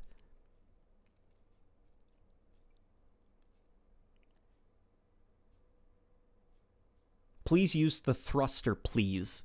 Oh yeah, we didn't. Is the thruster in the training mode? Here, I guess we can go to Brown Military Academy. Battlefield so much better than Halo, says Ben's Games.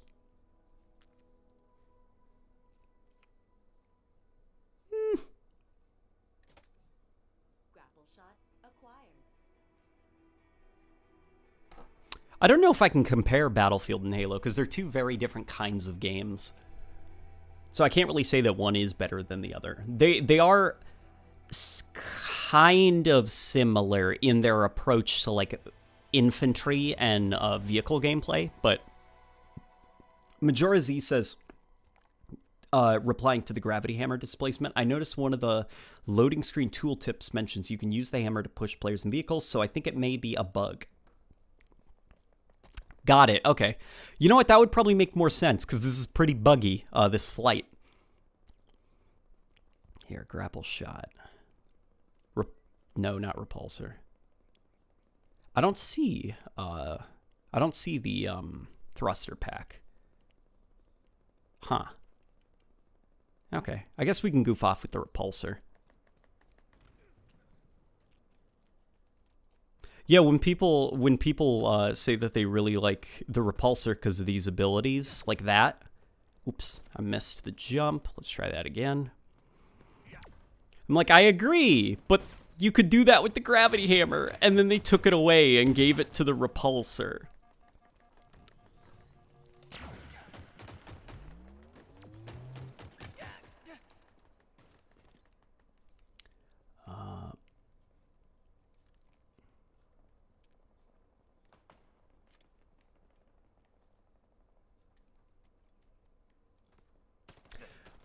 Lucas says, Midnight Video Games Man, do you want to come to Brazil? I appreciate the offer, but I don't want to do a lot of traveling right now, you know, because of the pandemic. I don't want to travel, you know. I hope you understand.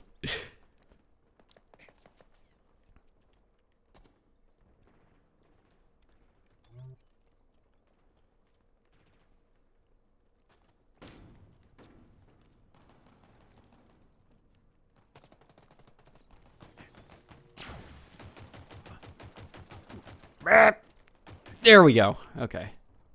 Overshield inbound. Some of these bot names are pretty good.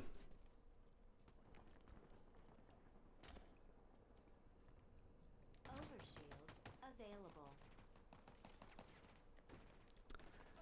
available. Is the time to kill better, says semicolon. I can't tell. The assault rifle I think still is a little bit weird. I can appreciate at least that, like, in the hands of a player, they're a lot less accurate than a bot. But for the most part, I do think that the time to kill is a little bit too fast for, like, interesting gameplay to really happen. That being said, you know, I haven't really been focusing because I've just been playing and talking. And also, like, the bots, they don't really play like players. Come here, buddy. Whoosh. There we go.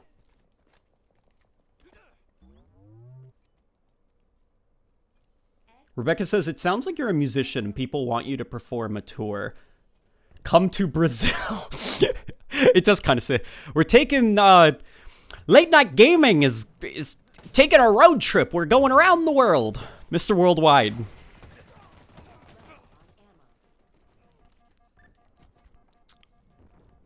Late Night Gaming comes to Brazil and talks to all these Brazilian people who I talked to a stadium of Brazilians about why I think that the repulsor, its abilities should be given back to the gravity hammer, and they're sitting there saying, "Who is this guy? What's a halo?" What's a repulsor? And then I'm like, thank you. Next up, Moscow.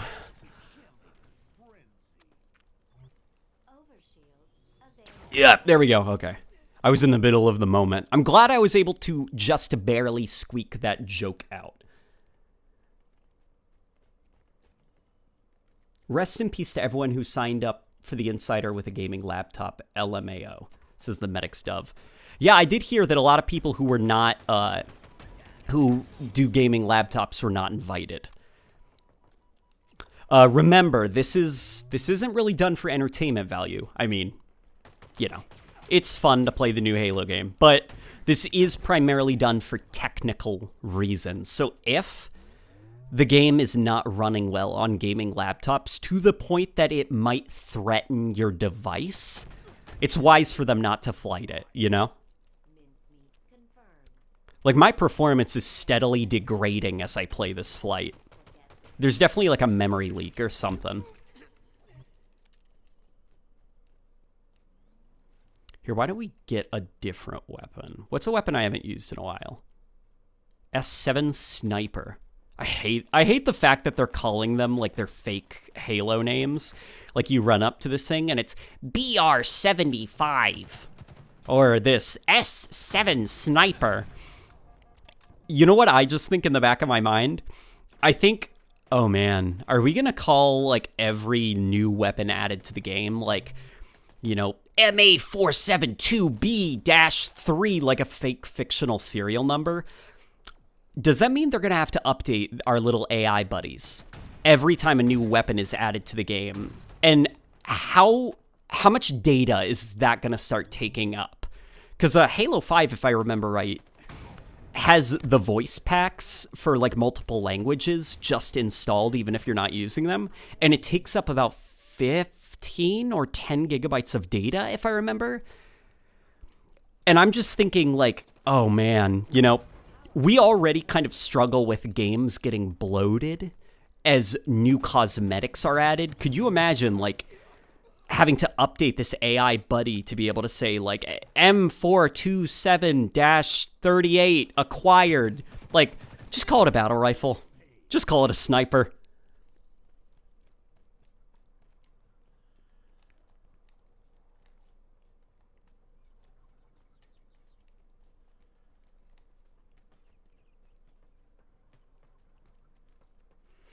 Let's see. Oh, they did not do laptops because the system did not recognize them correctly. Well, there you go. Because they don't manually pick thousands of people. You know, they don't have 3 guys in a room going through a list and going, this guy has good specs, we'll invite them. Some of it is automated. In fact, most of it is automated.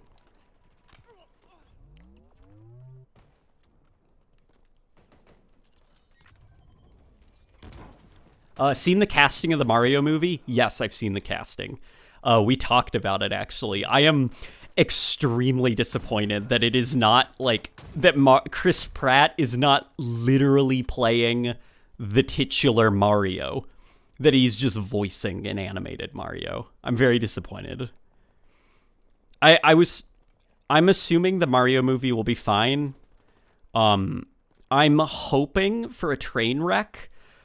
And something I had said was actually that the Sonic movie, as much as I did enjoy it, I was very disappointed by the Sonic redesign because I was excited about this movie that looked like a dumpster fire. I was like, no, don't redesign Sonic. He looks awful. That's why I want to see the movie. Oh, no. Now Sonic just looks good. I'm like, could you imagine the memes that they were leaving? Like, the memes! If we had a full movie with Monster Sonic and Gangster's Paradise. I'm so disappointed that they made Sonic look good.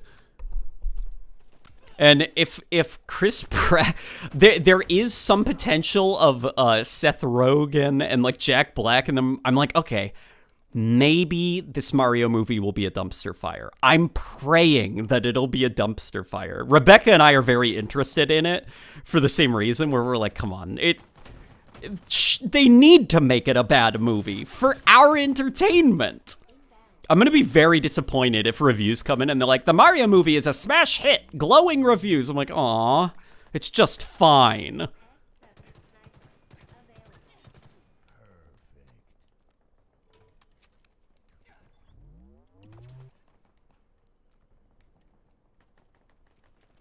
Is Reb L still here? Yes, she is. You don't watch your radar much, do you? I do. The problem is I am watching the radar, my ammo, my health, and the chat, and the HUD goo glowing on the screen. My eye is all over the place.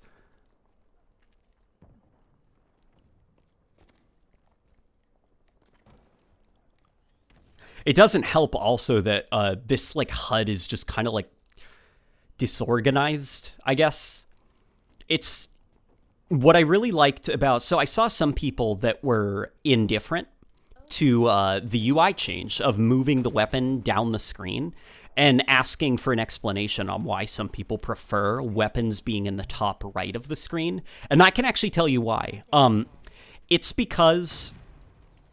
So, okay, I'm sitting in front of my monitor, and I cannot, looking at my crosshair right now, I can't really see my health situation out of the corner of my eye or what my ammo situation is. So, in classic Halo, having the weapon at the top right of the screen, if I want to check my health, one glance to the top of my screen, oh, my ammo is up there too. So all I need is one motion up to the top of the screen. Got it. That's my ammo and my health. Boom, back down on the crosshair.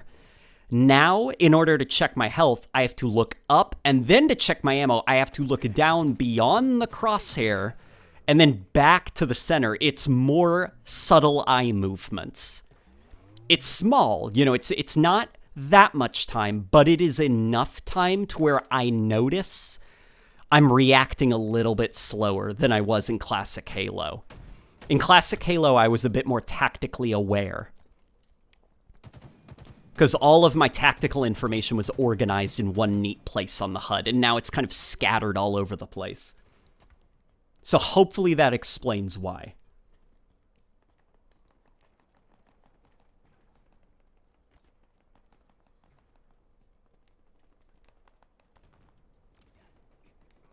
Joseph Casper says, objection, I like the HUD goo.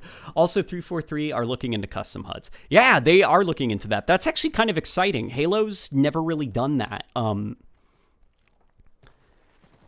Like, the Halo engine at its core is kind of weird, the way that it handles HUD elements.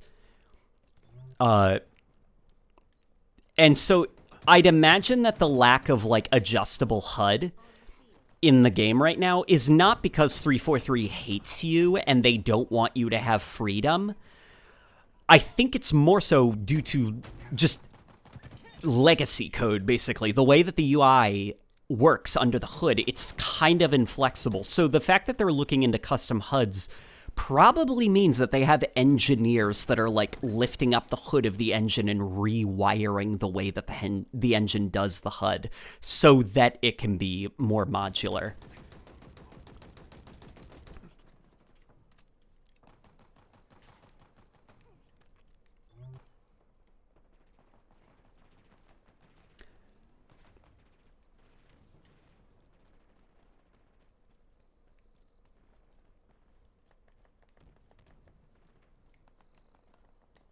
Axel Animation says, not to be rude, Rebel, but can you tell him now? I just want him to know because I love his voice and I feel worried I feel I worried you guys too much. And it makes me feel good when I hear that he knows I'm okay. Oh, Axel, don't worry, buddy. I did see. I am glad that you are doing okay, friend. Don't worry. I'm sorry. There are a lot of people right now in the chat. You're okay. I'm glad you're doing all right, man.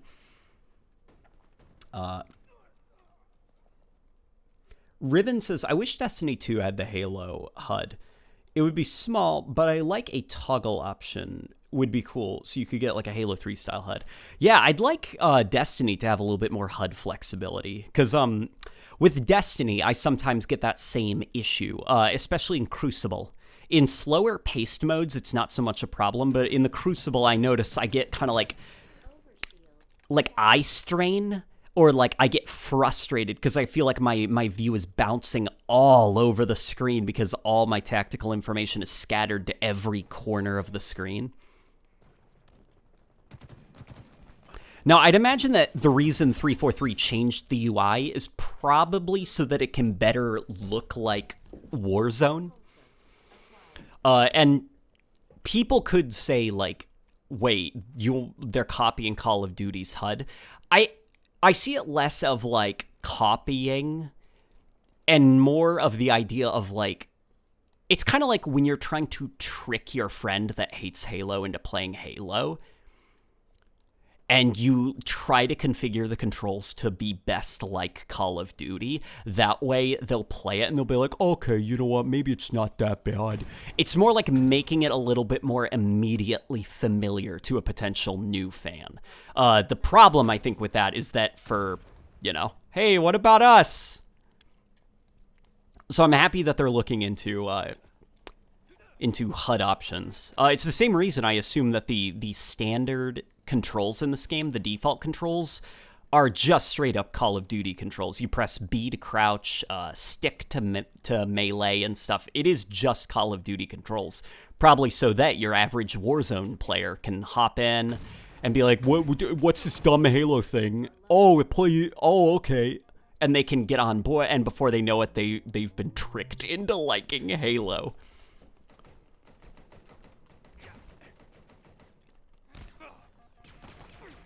Fly!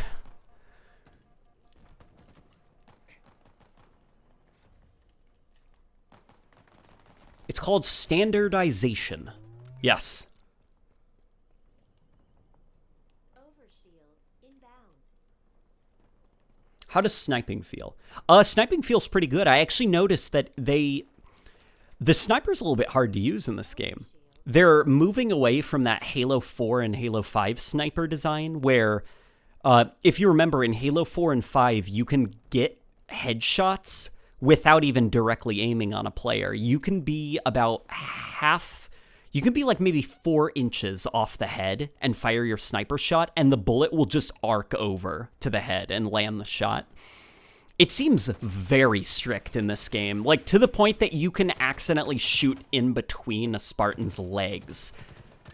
And it won't count as a damage, you know? It went through the gap in their legs. And I'm like, okay, that's impressive. Walter White says it, duh. Like the Walter White.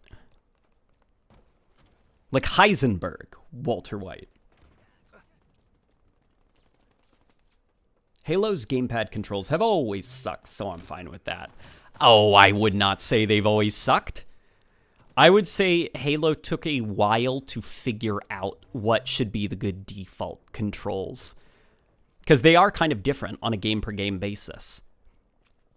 Do you mean the default controls for Halo? And if so, which default controls have sucked? Which ones do you think are better?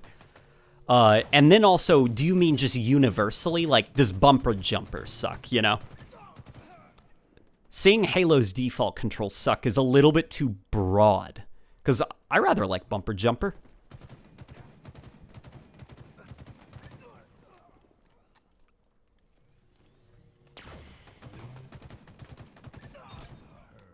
Perfect. Here, we're going to hop over to New Mombasa.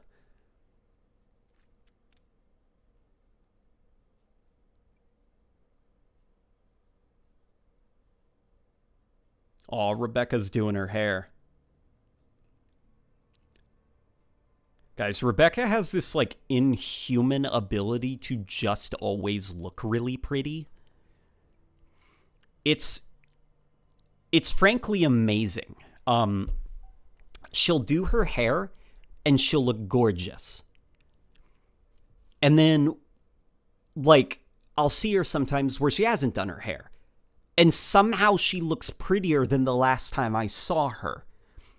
I've described it to Rebecca as like this escalating, just, she gets more and more beautiful every time that I see her. And each time I think this is surely the prettiest she'll ever be. And somehow she's even prettier the next time that I see her.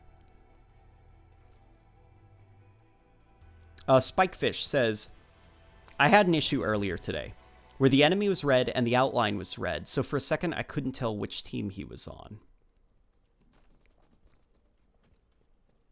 Yeah, there is still some stuff like that where I'm running at an enemy, and then because of their armor versus the glowing, my brain stalls for a second. I'm like still trying to like relearn my brain to just ignore the body. Just look at the HUD goo. Is a guy covered in, like, see these men? They're smeared in some gooey, some glowing red neon HUD goo. The 343, they scooped it out of a bucket and smeared it all over those guys, and now they're glowing. And that's what I should be looking at, not their body at all. Just shoot at the glowing HUD goo.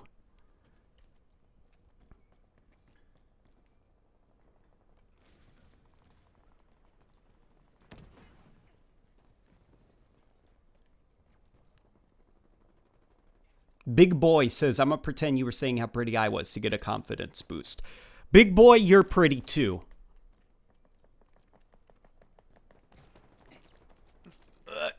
Let's hide. Rebecca is the queen of the Halo community, not gonna lie. She is the queen.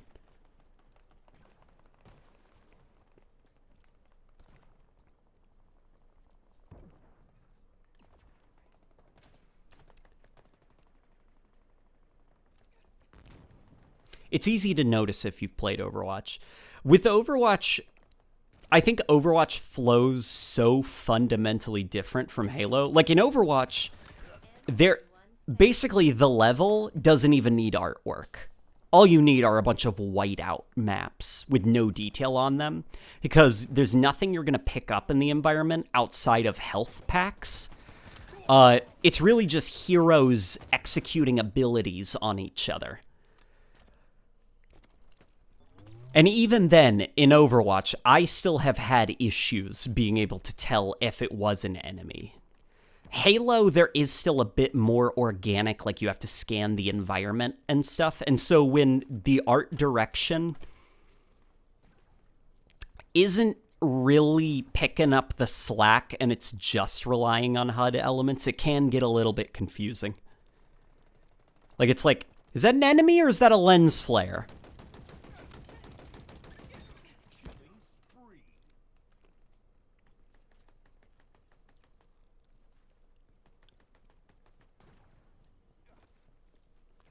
I also just think in general it kind of, it's smearing a thing in HUD goo is kind of a bit of a lazy way to tackle an art issue.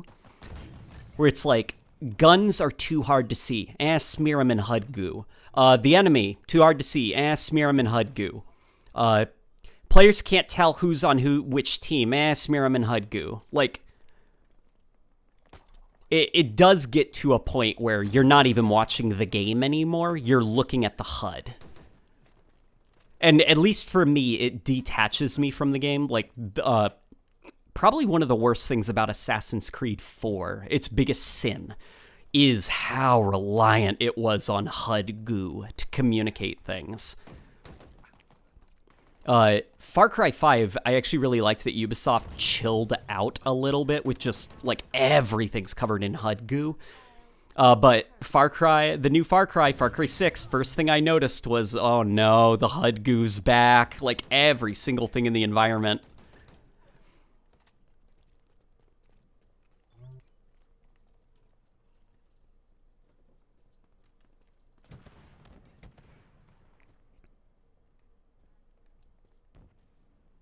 If you like Reb, why didn't you invite her to play Halo Infinite? Does she like Halo suspenseful music? She does like Halo. In fact, she is probably going to play with us at some point in the future. Currently, she is working on a product release for her store. So while I am streaming here and making money and entertaining you guys, she is at home hard at work.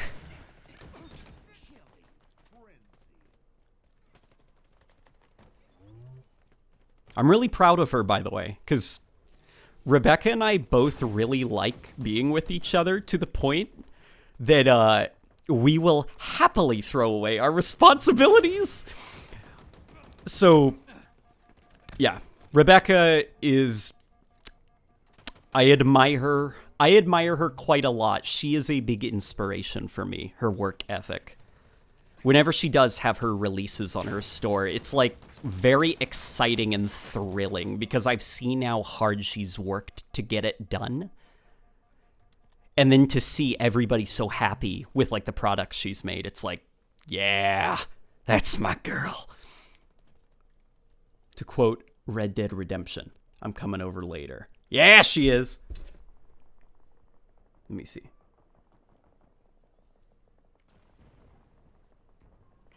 Yeah. Oh, man, guys, Rebecca, how would you guys like it if Rebecca, like, basically, I stopped streaming for, like, 40 minutes. And I get Rebecca, and then we resume the stream with her here.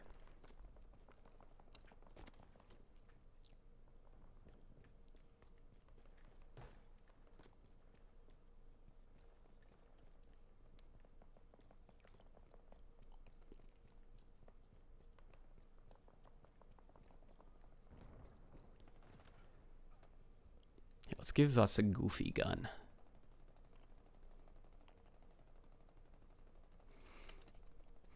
Rebecca, I hope you don't mind. I am very gross and sweaty right now because I have the AC off for the stream, so the heat from my computer has cooked me like a nice Christmas turkey. So I'm a little bit stinky.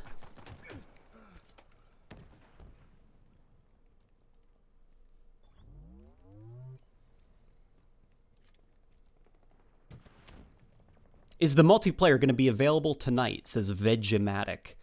I believe so. Somebody had mentioned. Multiplayer period is going to start in 20 minutes.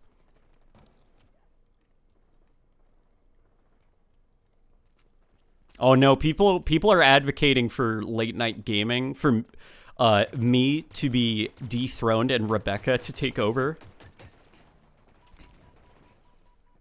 Let's be honest. Late night gaming would probably get more subscribers if it was run by Rebecca. Running riot.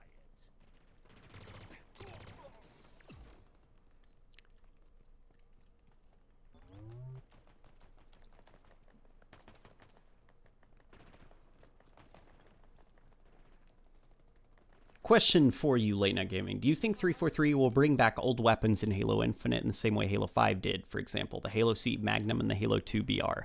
I hope that's the case. In fact, actually, that's part of why I think, as annoying as it is that, like, the weapons are using their fake serial numbers, like, when you run over to a commando, it's like VK70, like, who cares? Like, that's a fake serial number for a fake gun that doesn't exist. Just call it the commando. Or the assault rifle. It's called, like, the MA4, who cares? I think the reason they're doing that is not just to be obnoxious. I think the reason they're doing that is so that they can bring back classic weapons. Because if you remember, in Halo 5, you had... What was it called? Was it called Halo 1 Pistol? It was called something like that. And then, like, the Halo 2 Battle Rifle was called Halo 2 Battle Rifle. They're probably using the weapon designations so that they can bring back old weapons. And they don't have to be like, Halo 4 Sniper, Halo 5 Sniper, Halo 3... Like, they can just call it the serial number of the weapon. Rebecca is adding me. I think she is adding me because she messaged me. Let me see. Pick me up later in, like, an hour.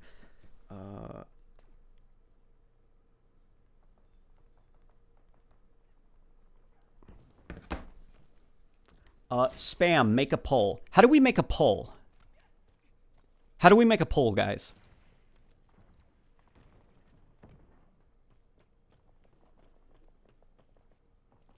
Power items incoming. What's LNG, says Axel Animations. How do you feel about the Trials update in Destiny? I briefly watched a video on the Trials update. Generally, I am happy with some of the changes that they're making.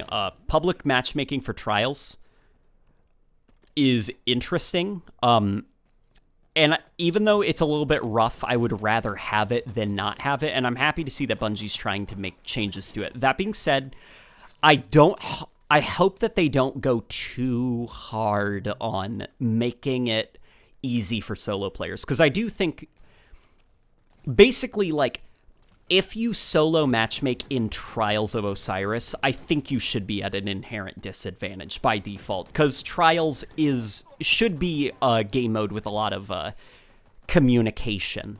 It should be a social mode. Like, basically, matchmaking is just there so it isn't literally unplayable for solo players.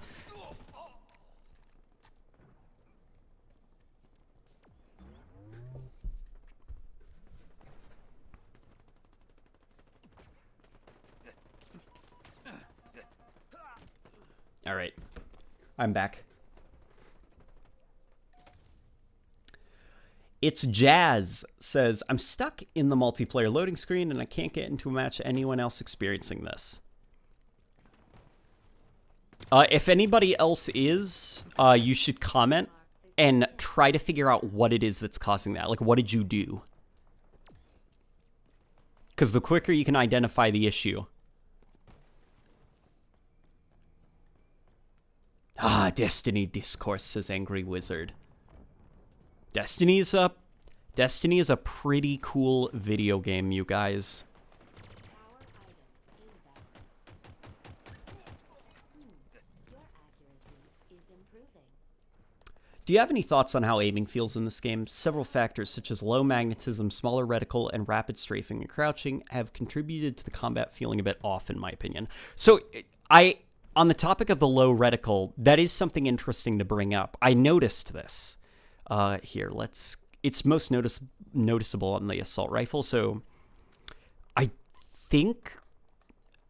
think that the HUD scales with your FOV, because like look how small the reticle is on my screen, and then we go over to the FOV and we go all the way like down here. Look how big the reticle is now. I think that's what they're trying to do. They're trying to accurately like reflect the spread and accuracy of a weapon. And so when you're playing at a high FOV, yeah, your gun's going to be a little bit, or it's going to be perceived as being a little bit more accurate. So that's at least the case there.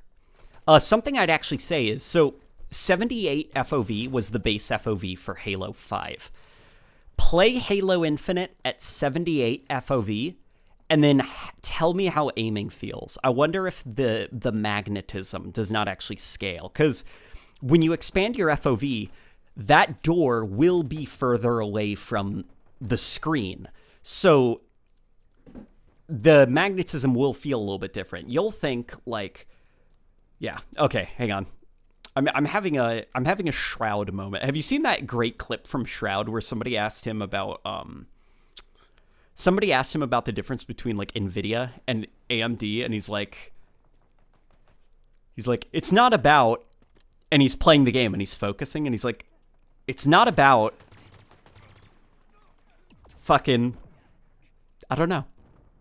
You know? I just don't know. That's like one of my favorite clips of Shroud. I'm like, yeah, I get you, man. I just had a Shroud moment right there. Power items en route. 12 minutes to play multiplayer again. All right, friendos.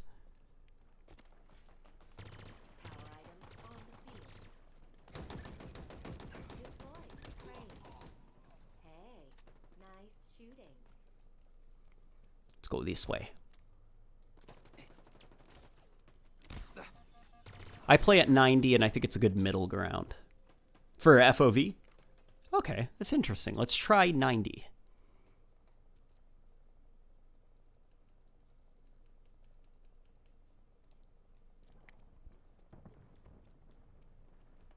This is also a detail I really like. If we're talking about just like tiny little details that may not matter to you, but I've noticed them and I appreciate them.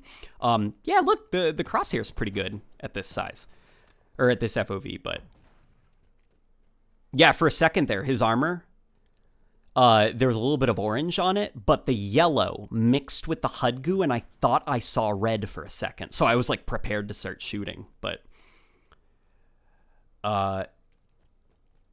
so in Halo 5, this little detail that I noticed. So in Reach in Halo 4, when you sprint, if you look down at your legs while sprinting, your rifle doesn't actually like adjust itself to make sense. So it looks like Chief is trying to like tuck his rifle into his belly. But starting in Halo 5, some change they made to the sprint system made it so that, look at that. The weapon doesn't just stay in this animation on the screen regardless of where you aim. Like, look, if I look up, you can't see the rifle anymore. And then you look down, and you can see the top of the rifle. Like, that's cool that the sprint animation seems disconnected from your view now. It's just a nice little attention to detail.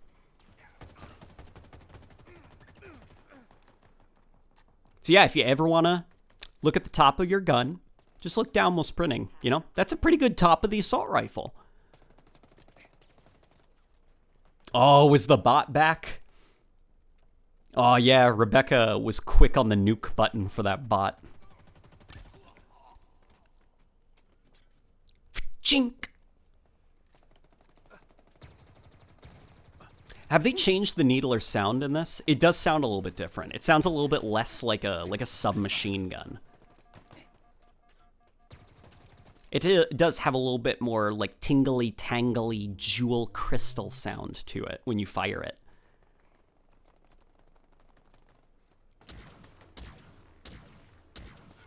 What's that bot trying to do? Did you just see him standing up there and tanking those shots?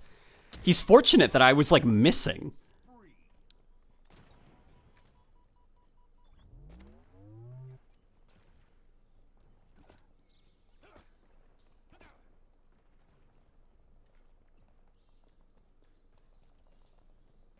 How do you feel about the new guns? I feel like the alien guns are a little bit too linear. And the brute guns should be larger. I do think some weapons... So this thing, I think it looks, well, like a Forerunner weapon. Like more than the scatter shot, where it looked kind of like something ripped out of Warframe. But I am still a little bit disappointed that this thing, it's still got that modern AAA video game development thing of it's a shotgun archetype. Therefore, we need to design this weapon that is an alien device to look kind of like a human-made shotgun.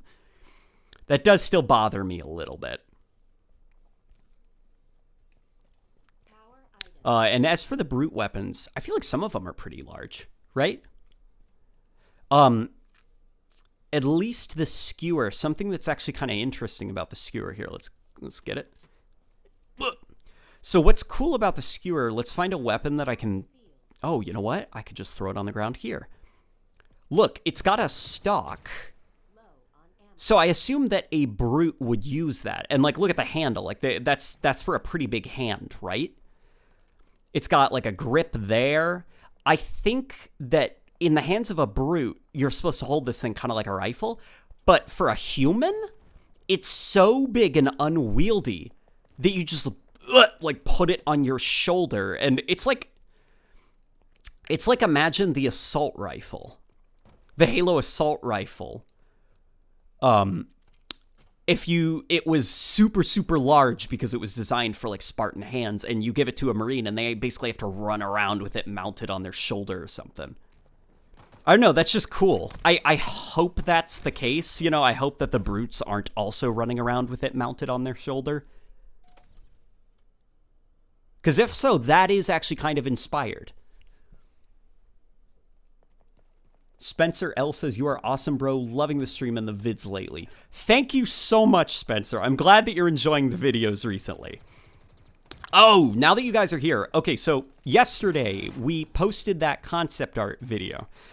What I tried to do was tell a narrative using the concept art, not just splash them haphazardly on the screen. I tried to give them a bit of context, I guess, and make them... Like, basically, you could watch it and kind of get the sense of a linear progression happening.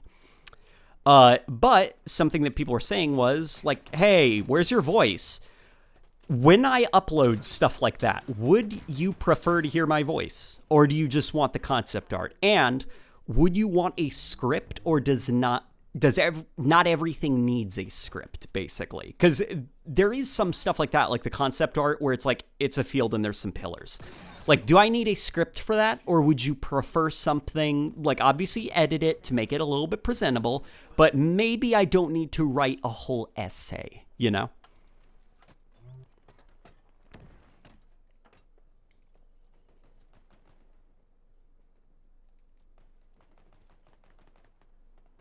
How's he pulling the trigger? If it's shoulder mounted, the trigger would be way above his... That is a good point. Let's see if we can... Here, can we sprint? I'm trying... Oh, look. If I do this, look, do you see him bouncing the skewer? You can see his finger is on a trigger.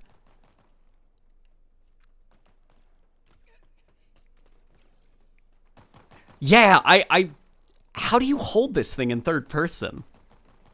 Yeah, isn't the trigger, like, up near his shoulder?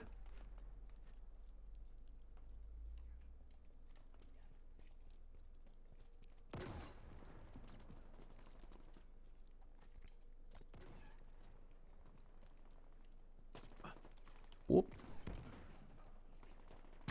Ah! Okay. You are a walking apocalypse. Let's go over this way.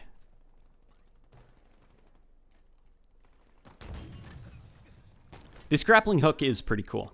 I'm excited for the custom games potential that's going to be birthed out of it. Look at me, guys. I'm the spidered man. I can swing across the rooftops like the spidered man. Yeah, let's grab these. What other weapons can we test out? Let's give ourselves a new equipment. Threat sensor. Here, Ravager, we haven't used you in a while. Is it almost multiplayer time? Power items on the field.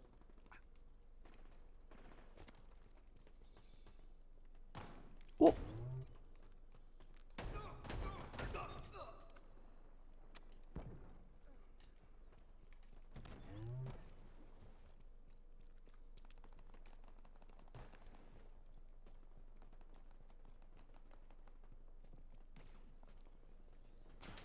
Interesting how you can drop weapons now without swapping.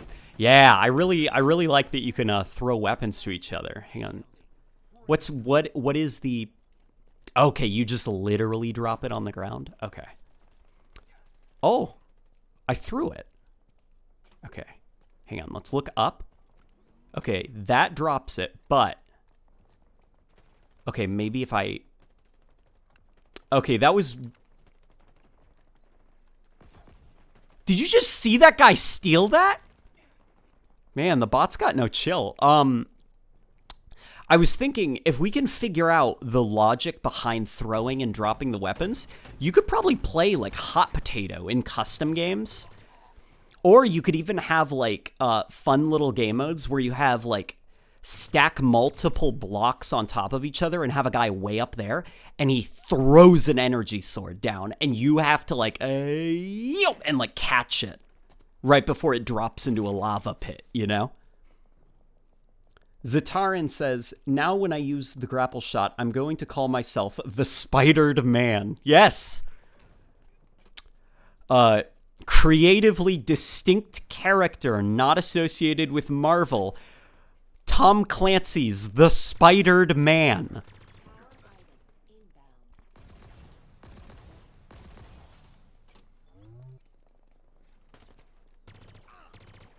inbound. Did you hear that? Hang on. That player made a funny sound. That artificial person, that bot. When I shot this thing at him, it hit him in the leg, and he just went, ah! That's why I paused for a second. It was like a moment of mortality where I was like, oh, I just hurt him. That was really funny. That scream that he made, it made me pause for a second. I hope that came across in the game. Ugh. How is your new playground treating you? Having fun? This new playground is treating me very fun. This is a lot of fun. I really like the training mode. Whew.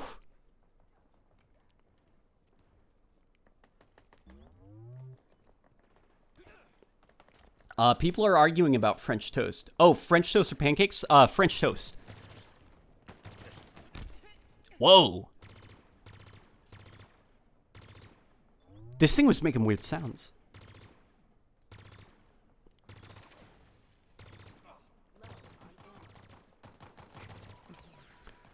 Damn it. Okay. There we go. Do you hear that? The splattery pew pew sound? That is a good sound. That's very... So, my ideal sound for Covenant or plasma weapons is the more pew pewy they sound, the better. Because I'm like, it's a laser gun. I want it to go, you know, pew pew pew pew, like the classic Bungie one. So I'm happy that they've reconfigured the plasma pistol sound to be like a little bit more on the pew pew side. The carbine, pulse carbine thing, It's not quite as pew-pewy as I'd like, but just shooting plasma into that wall there, I was like, that is an acceptable amount of pew. Nobody can hear the weapons, or the game. Here, I can turn up the sound if you guys would like. How does this sound? Does this sound good?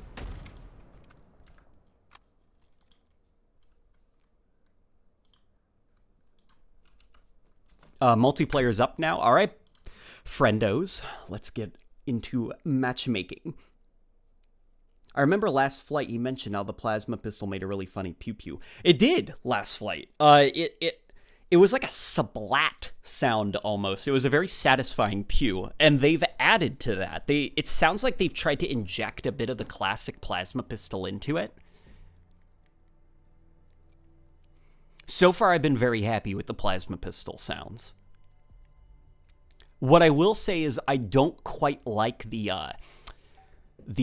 electricity crackling. Louder, people are saying. Okay, we can make it louder. What I will say is the new crackling does match the visuals of the weapon.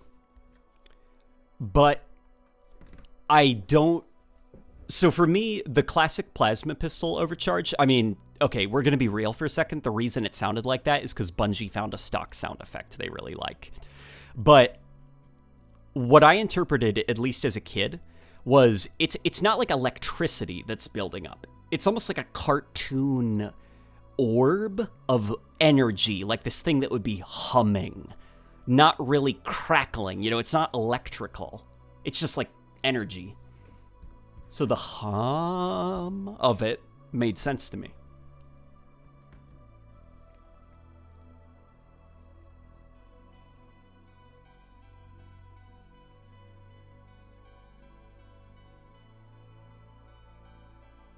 Hidden Experience said the new plasma pistol sounds like a Star Wars gun now, and I agree. Does it? We'll have to listen to it again. I don't mind the new sound for it. It sounds like they tried to inject whatever that original stock sound effect is. Granted, there is still a layer of that like electrical stuff that 343 seems to really like.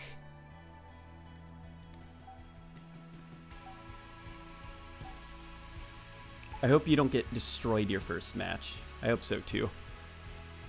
Oh, connecting to server. Okay, so the bot stuff is working.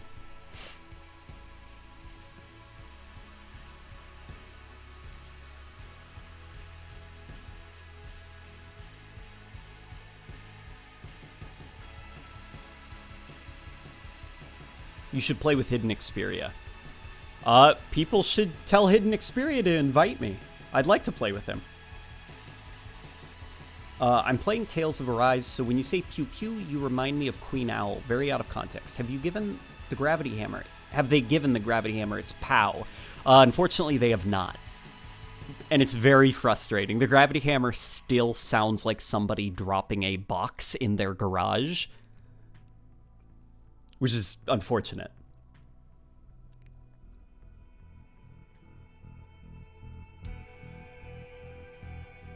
Like, for me, so the Gravity Hammer, what it's missing right now... Alright, so the Brutes, their home world is very magnetic in nature. That's part of why... I forgot if it was Shi Kai Wang, the artist at Bungie, or if it was somebody else. They were describing, okay, the homeworld of the Brutes is very magnetic in nature. Lots of ionizing ores and stuff. They've probably got weird gravity storms on their home planet, so they designed a lot of their equipment to be kind of like electrical based and stuff. And when you look at Brute armor in Halo 3, like when you knock it off, it kind of crackles with electricity and stuff. And there's like all of these like tubes and wires, like it's powered by kind of electricity. And the Gravity Hammer, it's not like a bland, like, energy wave, you know? Like, you swing the hammer and then pew! And, like, this wave of flat, generic energy goes everywhere.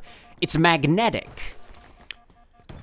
You know, it's manipulating the atmosphere around it to do some of these things. So when you swing the hammer, you hear that, like, that very blown out, distorted, like, groan that sounds very magnetic in nature, and it drones. It is loud, and it lasts for a little while. It's almost like if you played the sound of thunder through a broken subwoofer. And so for this game, to kind of misunderstand the identity of the gravity hammer and just be like, oh, you swing it, and then it makes a pew, and like an energy beam goes out. Like, no, you gotta magnetize it up a little bit. I told Hidden Xperia he should play with you. Thank you, W2K2 King.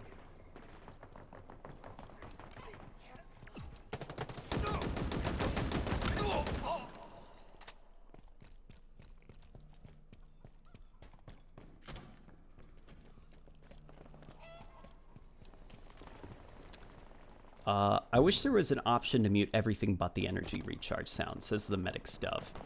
That would be pretty nice, because the energy recharge sound in this game is pretty nice.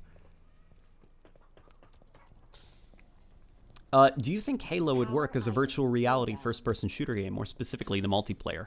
Yes, that is because, so at Outpost Discovery in 2019, we played Virtual Slayer on Valhalla.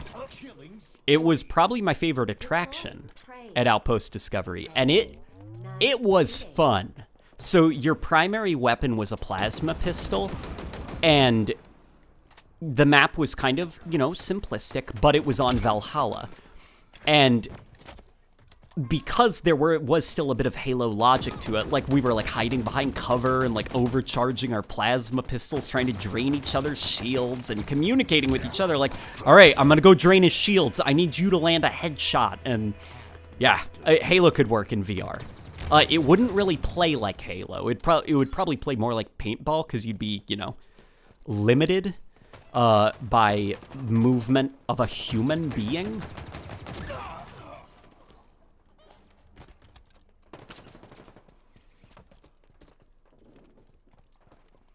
Who's your favorite Halo YouTuber? I don't really have a favorite. I like all the Halo YouTubers for very specific reasons. Like, could I say don't like Ubernick because he doesn't make enough lore videos? No, because that's not fair to Ubernick. You know, that's not his thing. Or Hidden Xperia. Don't like Hidden Xperia. He doesn't do enough live streaming and stuff. Well, he's the lore guy. So I don't have a favorite YouTuber. I like them all for the reasons. For the content that they provide.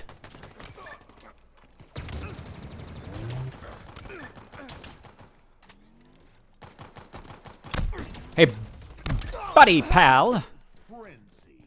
Yeah, frenzy.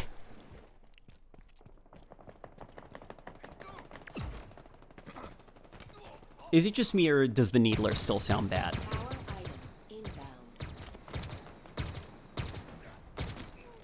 Hang on. I think okay, hang on. Hopefully this is loud enough for you guys to hear.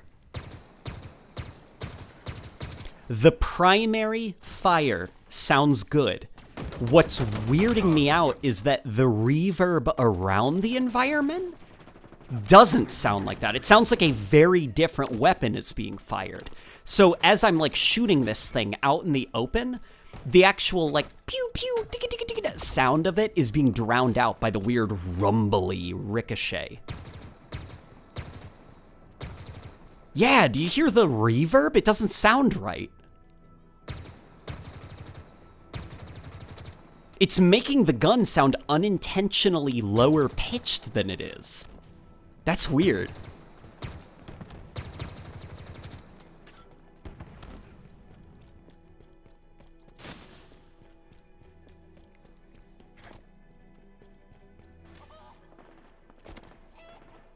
Does it have a super combine? It does. In this game, the Needler is not really the Needler. It's actually more of an SMG in this game. But it does have a super combine.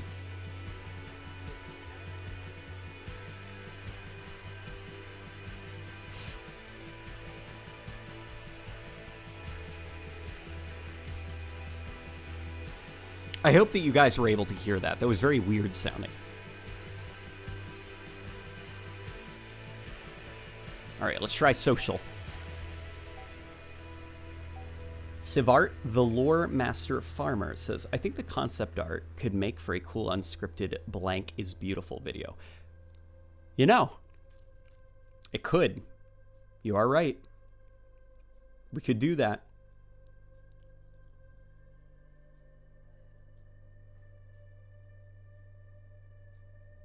Yeah, I'm actually thinking about that. That might be able to work. Big Boy says, I always treated the Needler as an SMG in classic Halo, LOL. It's funny, because I think the Needler is better at a range. And if we're... So, my favorite version of the Needler is the one from Halo Combat Evolved, because I think it's the most mechanically complex.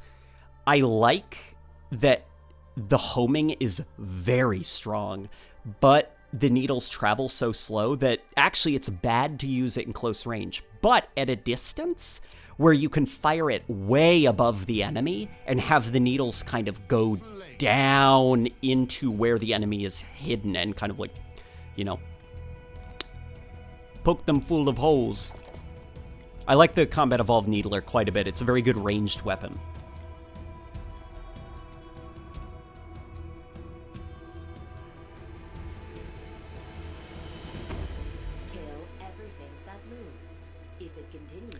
This just randomly popped into my head for some reason, but do you think if a hedgehog was a weapon, it would be a needler? Yes. That would actually make for a great bit of art, like just a hedgehog needler. Damn it. That was close. So somebody, the Medic's Dove says, guys, I found a Three Musketeers bar. I hope you enjoy that, dude. Plasma grenades acquired. Luke Cashwell says they just overlaid a nail gun sound effect onto the Needler. I don't think so. Did they? I don't think they overlaid. I think the Needler sound is pretty unique. I think it's getting drowned out, unfortunately.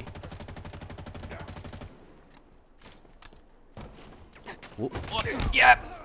Now we run this way.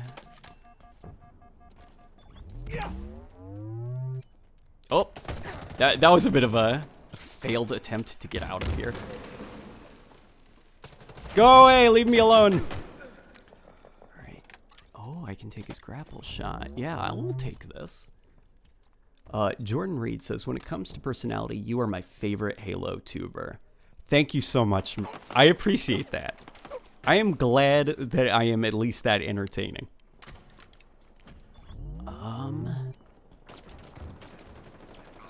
Oh.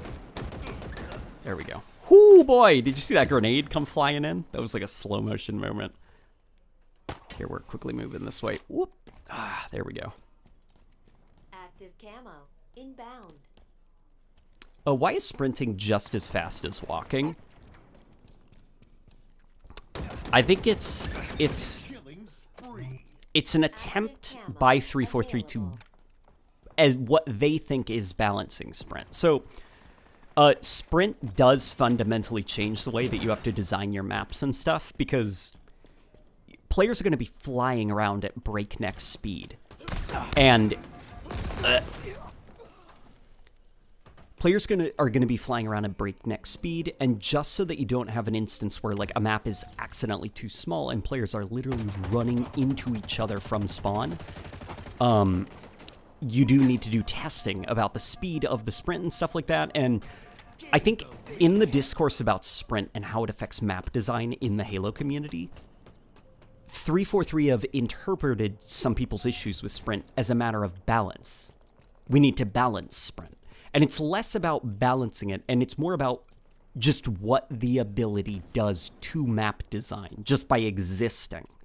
And that's more so what people have issues with. Not that, like, they think sprint is unbalanced in this game. Sprint's fine. Like, sprint's fine in Halo 5. Sprint's fine in Halo 4. It's also fine in Reach. It's just what it does to map design. You know? You can balance it all you want. You still, though, have to design the maps with certain limitations and restrictions in mind due to sprint. You can't really have maps ever be too small. And so that's why I think the sprint is so slow. It's 343 attempting to respond to community criticism. And granted, I do prefer sprint being this, like, basically if it has to exist, I prefer it existing in this form.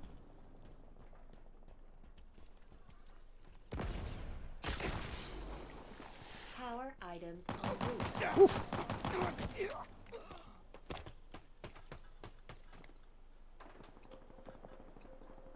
I can't find a game. Been searching for 5 minutes, says Josh Smith. Keep searching, buddy. You'll get there eventually. The matchmaking is a little bit funky. Oof. Here we're going down here. That was a weird sound I just made.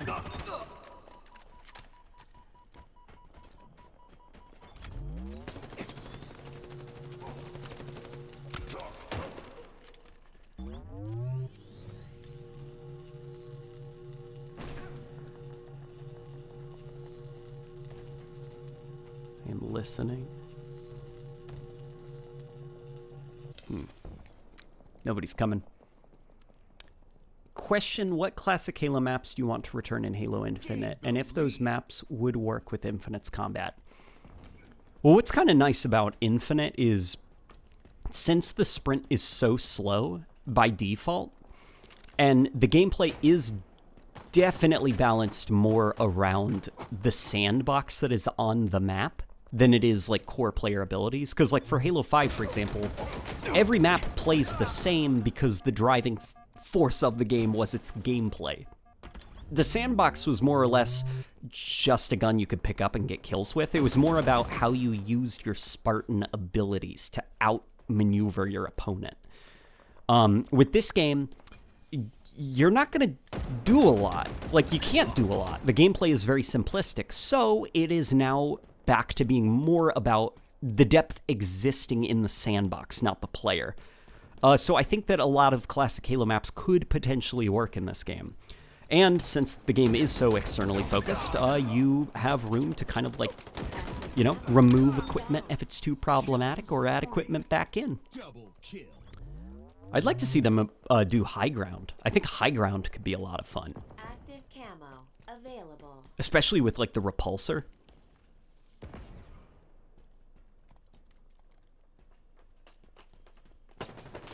Do you prefer Valhalla or Blood Gulch in general? I prefer Valhalla. For nostalgia's sake, though, I love Blood Gulch.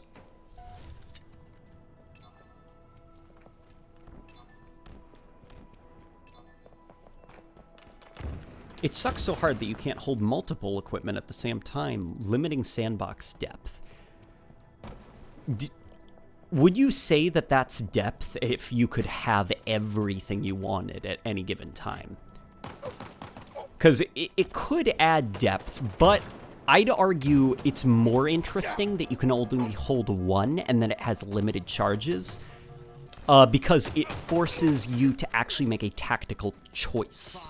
You know, I see a lot of people say options. They like gameplay options, and options are fine, but what about options that have consequence behind them? So like, do you want to have the repulsor or the grappling hook? Basically, tactical restrictions on what the player can or can't do forces the player to think outside the box and be a little bit more creative, versus if you can just have everything you want.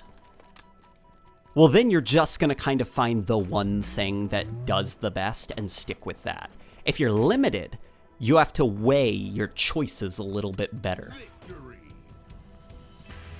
It's kind of why Infinite, you know, for all of my like misgivings with it so far at least, I think that this equipment system has a bit more depth to it than the reach armor abilities. Because the reach armor abilities, like, what? It recharges? It takes like 7 seconds to recharge?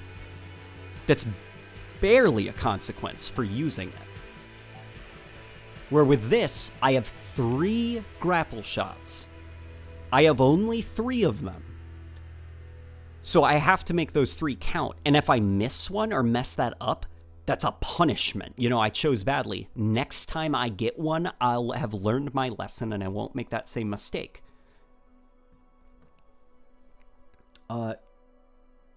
Resilient NDN says, you're my favorite Halo YouTuber, to be honest. I love your content and the way you think. Also, have you ever thought about trying Apex? That game makes you think, in my opinion. Yeah, Apex is pretty cool. It's not... It gets a little bit annoying for me to look at just because it does the same kind of like HUD goo thing. My head kind of hurts after a while because of all the like kind of like neon.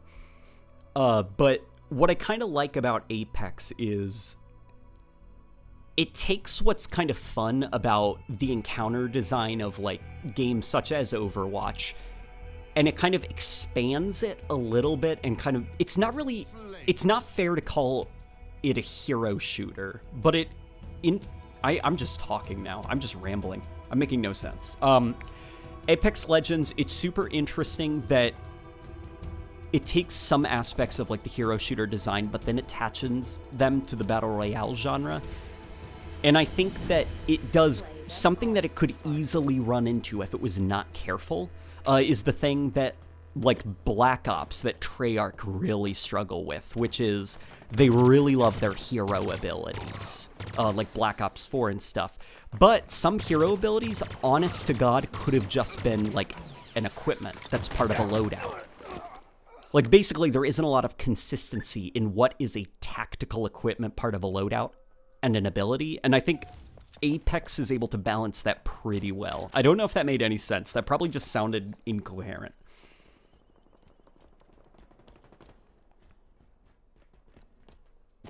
I will say though, I do prefer Titanfall to Apex. Titanfall is more my speed, though. Even Titanfall gets a little bit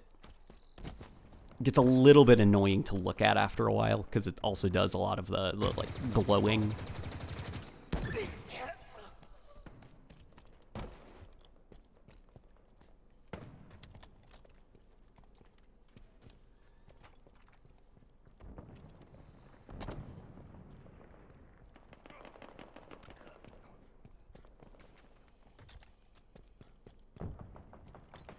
It also just sucks that with Apex Legends, I'm a bit battle royaled out. So I played about 27 hours of PUBG when that first was super popular.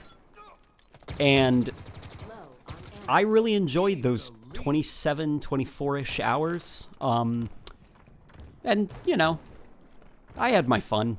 So by the time that, like, Fortnite and stuff and Apex started to become big, it was like, I get it, but I played a lot of PUBG, guys. I'm done with Battle Royale for now.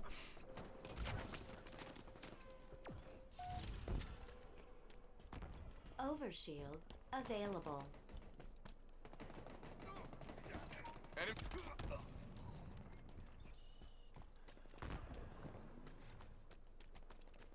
When did you start playing Halo?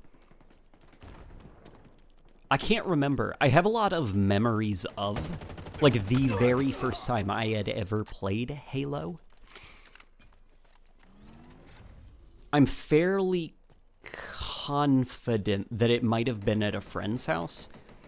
And I distinctly, he was this Bolivian friend of mine. And my parents were friends with his family, and they invited us for dinner. And when we were done, they allowed us to go upstairs, and he let me play Halo with him. S7 sniper. We played one-on-one Slayer on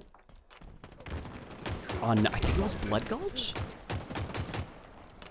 At least I remember it was a big green map with a field, and there were ghosts at each base. And I remember being just floored at the animation of getting into the vehicle. Because for most games, most shooters, you would just go up to the vehicle, press a button, and boop, you'd pop in to the vehicle. It's like, now you are a vehicle. But seeing in Halo, like, this complicated animation and the camera pull out into third-person perspective, it was so seamless. And it also helps that the ghost was so alien-looking. You know, as a kid, I thought aliens were pretty cool. My parents read to me War of the Worlds when I was a kid, which is, if not the very first science fiction alien invasion story, it is the one that popularized it and made it into a thing. And so the idea of, like, alien machines, aliens from another world, I was very fascinated with it. So it's like, okay, you got a Jeep, got it, that's made by a person, but then it's like this weird purple hovercraft thing, and it's like shooting lasers, and it's making these alien-y weirdness. It's just, it was cool. It was a cool moment, and it's stuck in my mind. The Ghost has a lot of magic over me, because that was my introduction to the Covenant. And then it helps, actually, in Combat Evolved, that the UNSC don't have any flying vehicles. It's just the Covenant. And for the first bit of Combat Evolved's campaign, you only ever see the Banshees flying overhead. Like, got it, it's like a UFO, because they're aliens, you know? They've got the aircraft. But then that one mission where you get one for yourself, it's the first time you take flight in the game. And just like the music starts playing, and it's just like this magical moment of, holy crap, I've hijacked one of the aliens' UFOs. And now I'm flying around too.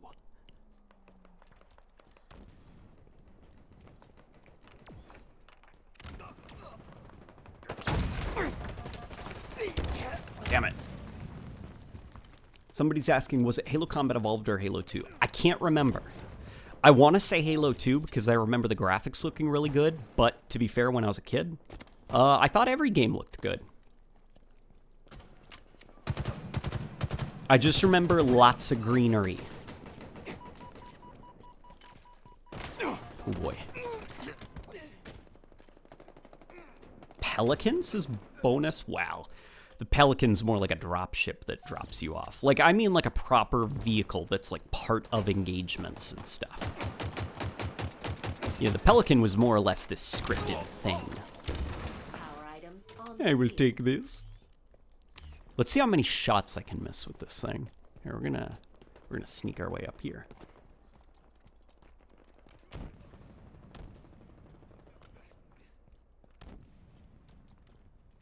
Axel is asking, you should read the Blackhorn Key series. It's my favorite book series, and I really recommend it. Also, if you watch Free Willy, I love that movie. My favorite out of the 4 movies is the original. I used to watch Free Willy a lot as a kid.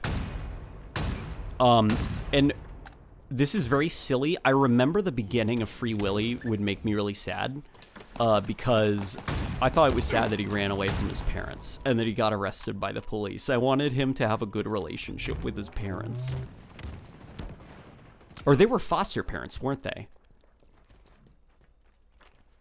Because I had a good relationship with my parents. You know, I loved my parents and stuff, so I was like, oh, that's sad. And then I was really sad that Free Willy was not free. Enemy team nearing victory.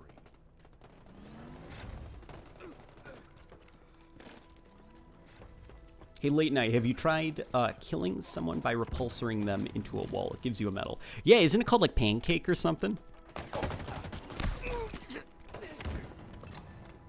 When are we gonna play Behemoth? I really want to play that map.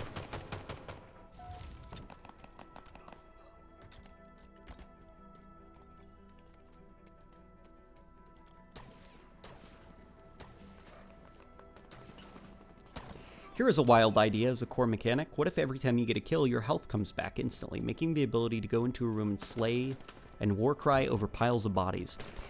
Not as a core mechanic, but that would make for a cool skull. Like every time you get a kill, your health refills. That would be a cool skull for the campaign.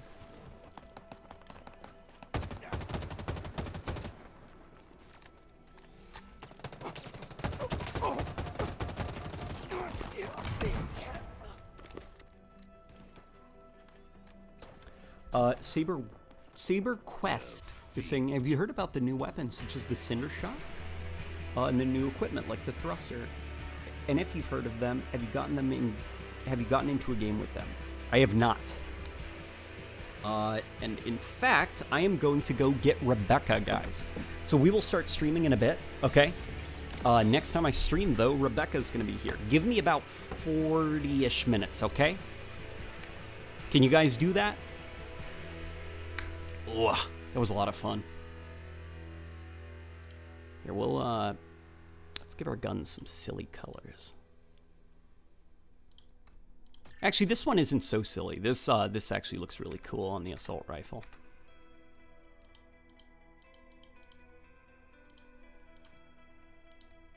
All right, friendos, we're gonna end the stream for now.